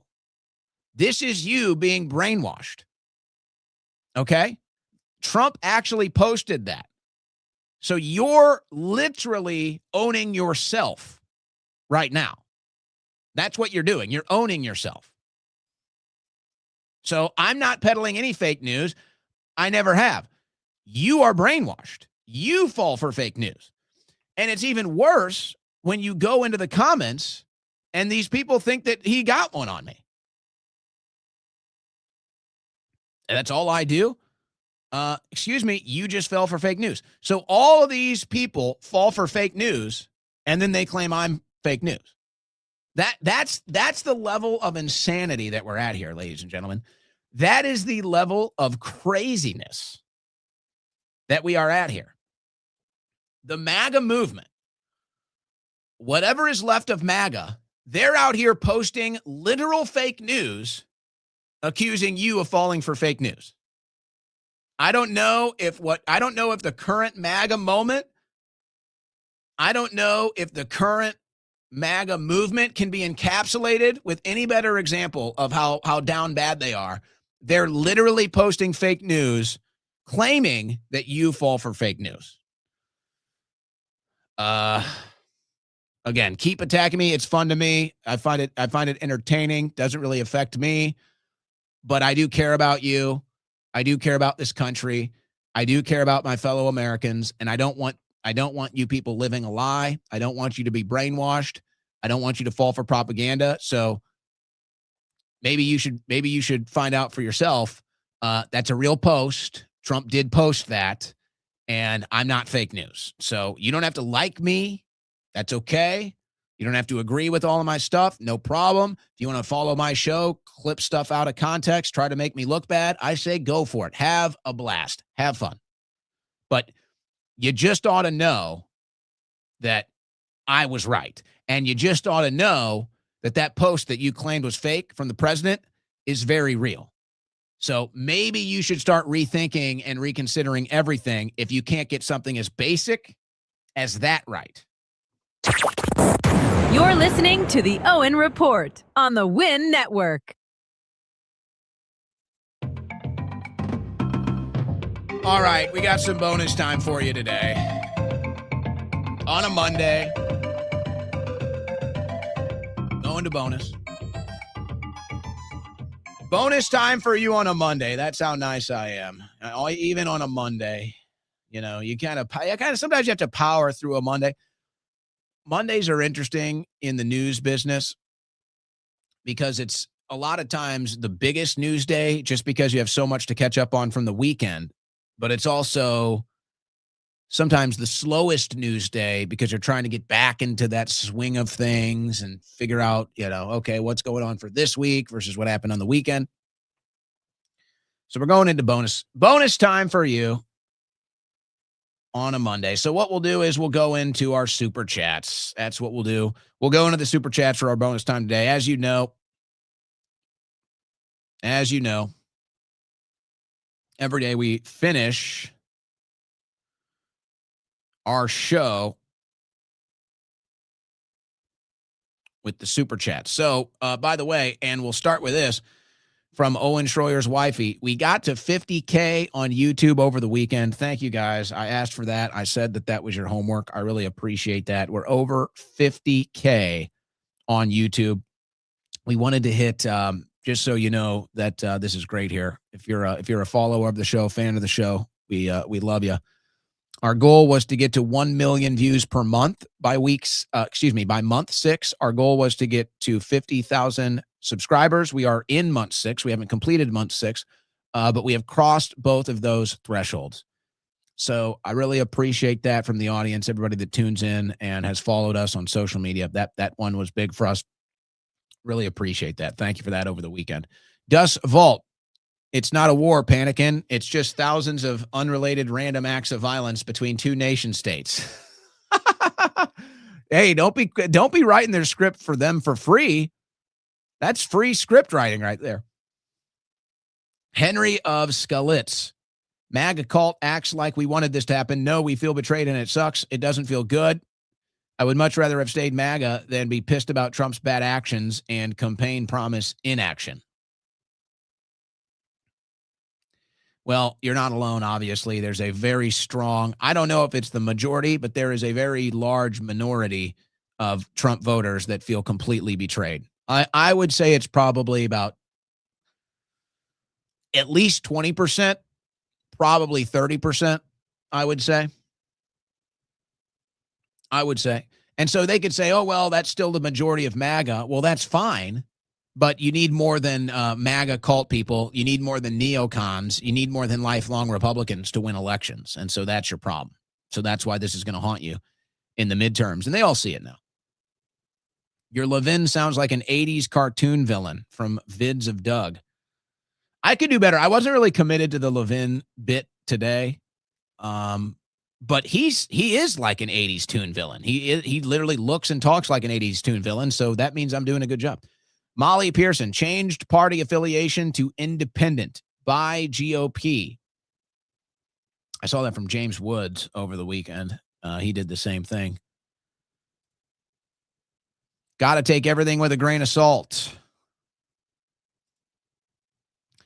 Deprogram TV. Let's get Adam Green on the show. You are wasting our time with your perspective on what's happening. Well, Adam has been right all along. All right. Well, I'll invite Adam to a beef jerky, pizza, grape soda party like we all do every weekend with Epstein. C.S. Huntington Beach. Tina Peters' attorney, Peter Titkin, expecting her to get a commutation today or tomorrow. I'm glad you brought that up. I heard rumors of that last Friday. I haven't heard anything since. I'm glad you brought that up. I hope we see Tina Peters freed. That would be long overdue. Tiberius Rex. Oh, and you went to prison for all of us that sat at home. It's a shame what we hoped would be a turn inward became Ukraine in a desert. Still can't afford a home as a vet, but I'm glad Israel is safe. Well, they're not. Israel's not even safe. They're running into bunkers again. Some of them living in bunkers. Bombs are dropping again. So, see, and that's another big lie. That's another big thing that they do. When they act like this is for Israel or the Israelis or the Jews or something, even that's a lie. First of all, Israel is split politically, just like everywhere else. Netanyahu has the protesters and the detractors, and then he has the supporters. So there's no big block of support behind Netanyahu or this war. It's divided like every other country. Same with the citizens. And how is it? It's like they want you to have this idea that somehow Israel is safer or they're protecting Israel. No. This is all about regime change. This is all about special interests. This is all about foreign interests. This is all about the military-industrial complex. Israel is not safer. Israel is less safe. That is a statement of fact. So it's just another lie of this war. It's just another lie of Middle East foreign policy. Israelis are literally running in and out of bunkers. Their homes are being destroyed. Some of them are living in bomb shelters. Israel is not safer. This is all some larger agenda. And they will use Israelis. They already have on October 7th. They will use Israelis as pawns. They'll let Israelis die. There's no attention to stop Israelis from dying. They let October 7th happen. But either way, it's broken promises from Trump. That is undeniable. We need to play anti-war compilations every day. Well, we've been at it. Tay-Tay, Fishback banned from Waffle House, Disney, Starbucks. I saw the IHOP one. Well, that one didn't last long. He said maybe Denny's will let him in there, or maybe my breakfast place, my floating breakfast cafe. YouTube prisoner, The only drill, baby, drill I've heard about recently was the Epstein files. I thought we didn't need oil from Iran. Well, we're taking it from Venezuela. We're taking it from Cuba. The Venezuela stuff that was ready for market went to Israel. The rest of it, they're going to need 6 to 12 months to even get to market. The whole thing was a mess. And they had to cut it a lot shorter. They thought they had more time, but they have to cut it shorter because the midterms are about to be a bloodbath, and I think they needed a distraction from the Epstein files. So they started this war before they planned to, is what I see happening. Short-term pain for long-term gain equals safe and effective. Well, I was going with 2 weeks to slow the spread, but same difference. One RIFA time. Daylight savings, now that sunlight under your garage door will be there past 6 p.m. Please use loopback or voice meter for audio-only stream.road data. Well, yeah. Me and my garage. I'm trying to trick you guys. Maybe some of you could tell I kind of adjusted the cameras a little bit today. I didn't even use this shot. We adjusted them a little today to really, really hammer the garage door impact. We really want these people to think I'm in a garage. It's another thing. They think they're smart. They think they're smart. They found out I'm in a garage. Yeah, totally. So keep it up. Fishback made a quotable comment. Read Lindsey Graham. What is it? You should have shared it. Kai Bucky, thank you. Cowpoke Ranch, you should play the clip from Trump's interview with Jake Tapper about the Mideast in 2016.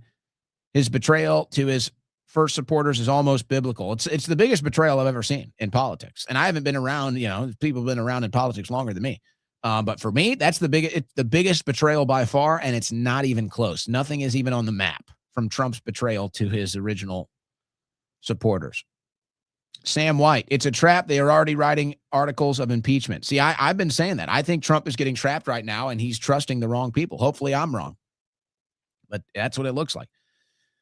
When will you buy back into the markets? Love from Australia. I don't see me getting involved anytime soon. I had some people asking me, they were panicked over the weekend that there would be a market crash today. So they were asking me the same thing. I said, I don't think there's going to be a market crash anytime soon.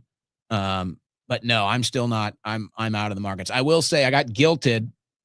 I mean, I've got stuff long-term. I've got some stuff that I've got long-term I'm just keeping it long-term. But as far as the day trades and kind of the quick movement stuff, the trend stuff, I've dropped all of that completely. When it was so hot in 2025. It was so great in 2025, but I knew that's why I bailed on everything heading into 2026 and just said, now just, put some stuff in some stuff you like and just get rid of the day-to-day stuff because it's not going to go well. But, I got guilted. I got guilt-tripped by the audience. They said, well, how can you profit off the defense industry? I said, you know what? You're right. Because otherwise, the one thing I would be writing if I was still doing it would be the defense contractors. That would be the one thing. And maybe the oil, but those are a little less volatile. So they're not as fun. They don't really ride the waves like defense contractors and tech does. But that'd be the one thing if I was going to keep riding the waves of, it would be defense contractors. Those seem to still kind of have waves where you can, buy low, sell high on a day-to-day or a week basis. But I'm not playing that game right now. Too unsettling for me, and I don't want to profit off of this war, so not going to do it. Short-term gain, long-term pain. We'll see about that. Latina girlfriend will attend Fishback rally at University of Tampa tonight. These rallies keep getting bigger, and Donalds couldn't pull it off. Jeffrey Knox, I'm happy USA waking up to cult Trump, but still too many in the cult. Well, I think the lines are pretty well drawn. I think any fence sitters or still deciders, I think everybody's kind of deciding where they're going to land on this now. Maybe they'll give it some time to see where this war goes, but I think everybody's kind of decided where they're going to stake their territory here for the midterm elections. The denied wreath. If Iran has a nuclear program destroyed, wouldn't the chance for nukes going up mean that Israel is losing? I'm not sure I understand the direction of your question, other than to just insist that the logic and the rhetoric is inconsistent, and it just doesn't add up. Is all I can say. AJ shared cuck dilly slop on Twitter over the weekend. Really? Well, AJ gets attacked in all those videos too. So I don't know why he'd be doing that, but he doesn't know. He's not paying attention. Who knows if it was even him? Valent, so glad you had Jake Lang on a while back. Opened my eyes to who he really is. He had no idea his sister's an IDF, and he kissed the wall. Paid agitator. Yeah, well, he's had it again today with something. He was messaging me again today about something, and somebody apparently threw a bomb at him, or I don't know if it was real or not. It's just crazy following that. I can't do it anymore. Tay from Florida. BB was in South Florida. Yair lives in South Florida. Ron DeSantis kissed the wall. BB, a Polish of Polish heritage who actually was raised in America. Few people know that. Old Milikowski went to school in America. Alpha Jerk. Trump's year is looking pretty damn good. Oh, I don't want to. I'm not ready. Captain Hard. Trump lying his ass off. Every night, Tel Aviv looks like a fireworks show. Clearly aren't hitting the right targets. This isn't America first. Yeah, again, it's like the stuff he said about what we're hitting, what we're not hitting. I think we're going to need time to really know the truth about that. So that's why I'm not leaning too much into that. But yeah, Iran is still hitting Israel as of the last 12 hours. So I don't know where, I don't know who's giving in this information. I don't. We'll see. We'll see at the end of the week how much of that was real and how much of that was just outright propaganda. Oh my God, he sounds like Netanyahu. Yeah. Acts like him too. You see all the Netanyahu logic now being used against us from our president. It's really sad. Am I the only one seething with TDS right now? Well, actually, I was watching the chat while that was going on, and no, you were not the only one. People didn't even want me to cover it. People were begging me to turn it off. But I felt like I had a duty to cover it. It's the president doing a press conference on the war, so. Salty Badger. Hope Massey didn't take that Soros money. That's the only man I can see myself voting for. No, he's totally, he's not taking any big money. It's all small donors right now. Or at least not connected to the left or to Israel. No one told him don't say Jared Kushner. Iran has to behave and enjoy pizza and grape soda like the rest of us. Yes. And get their central bank. They need a pizza, grape soda lover as their new leader and a nice central bank. Ken Rose, thank you. Where is Tulsi? Haven't seen her since he ignored her and committed the 12-day war. Well, she was at the last time she was at the Georgia election investigation site. She was at the dignified return of the U.S. Dead military members over the weekend. But for the most part, she's staying silent. Fox Sports MLB. Yeah, I saw that. I think they knew what they were doing when they posted that. I'm not going to comment. Wotan, oy vey, Iranian tomahawks. Yeah, that one. That's a real doozy. You really got to be brainwashed to just accept that. Funny how North Korea isn't a threat. Ah, exactly. If logic can't be applied universally, you know the thing. Bring back the Cuck Light ad. What would it be? Mr. 2026 MAGA supporter, you've watched President Trump betray all of his promises, but you still follow him like a good little cuck. We once thought the left was brainwashed, and then we saw the MAGA right. They're so brainwashed. They're so stupid. I used to perform those things. Me and Darren McBreen. We go something like that. Mr. MAGA 2026 supporter. You tweeted, you posted 17 times about how you were anti-war in 2024. Now you all of a sudden love war. You're a good little brainwash slave. There you go. A little helping for you. Why not? Doing it raw. The red wall will fall with the boomers. How did you guys like that? Was that good? Do we need to turn that into one? Who would you like to see as the next president and vice president, and why? Should it be a political figure or someone from the average political scene? Yeah, red light, meat, and pizza. That's awfully open-ended. I would say, I've said before, Massey, Marjorie Taylor Greene, Massey Ro Khanna from the political world.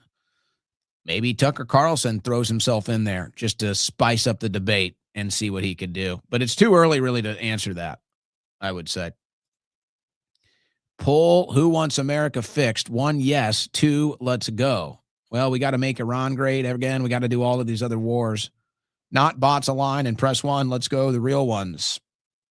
Doing polls in the chat today. 1 of 1K. Still feel a little vindicated about being right about the draft idea to you. Thanks for the show. Yeah, well, look. As far as the Caroline Leavitt clip, I don't think the administration wants to do a draft. The problem is, and it's true, it can be good, it can be bad. The problem is you really have no idea what Trump is going to do. And that's kind of part of the strategy. But, the interpretation is she clearly did not want to commit to Maria Bartiromo, Karine Jean-Pierre Leavitt over the weekend. Maria Bartiromo says, are you considering a draft? Caroline Leavitt basically ignores it and says, we're keeping all options on the table.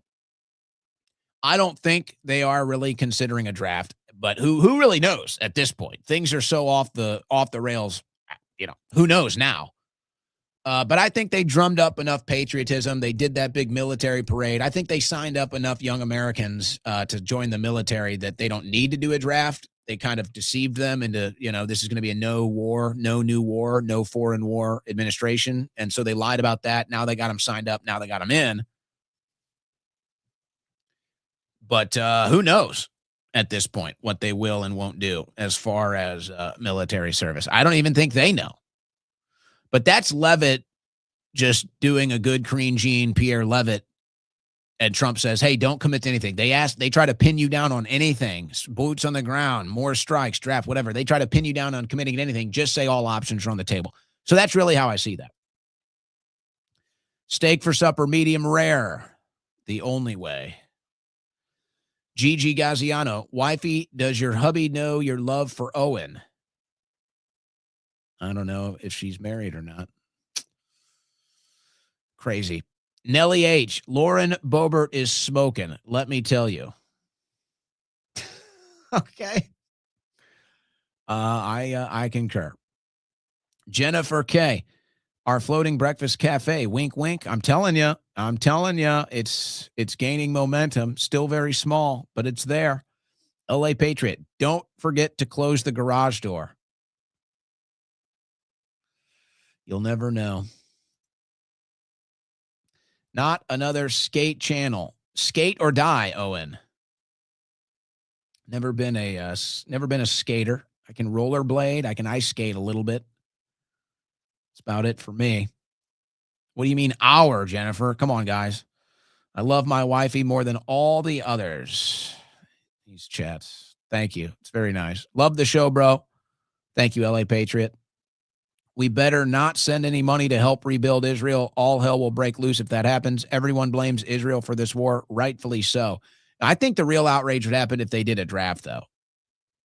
I think that's when you would see people in the streets really standing against this administration from both sides if they brought back the draft. That would be severely unpopular. That would be enough for people to disrupt their lives and get in the streets about.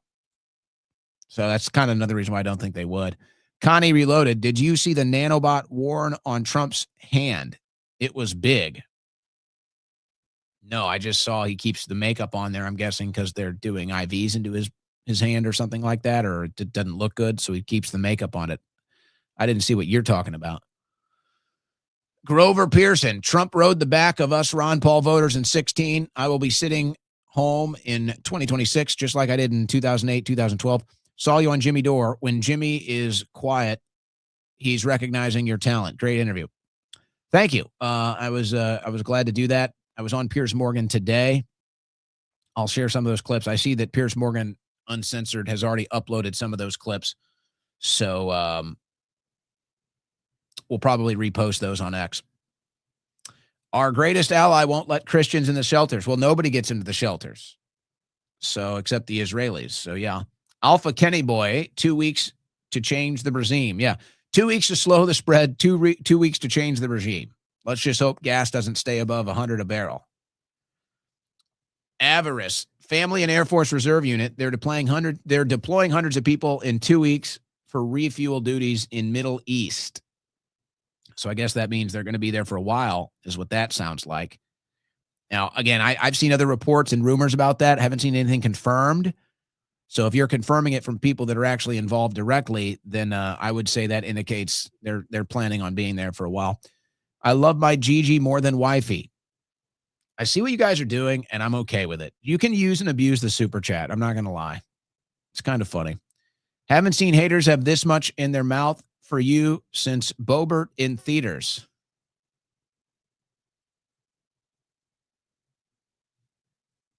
All right. I think that's the one. That's the one to call it a day. All right, guys. Monday in the books.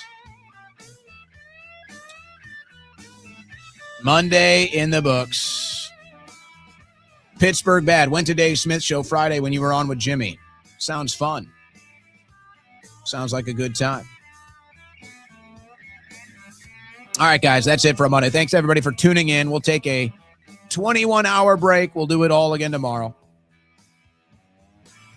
God bless and Godspeed.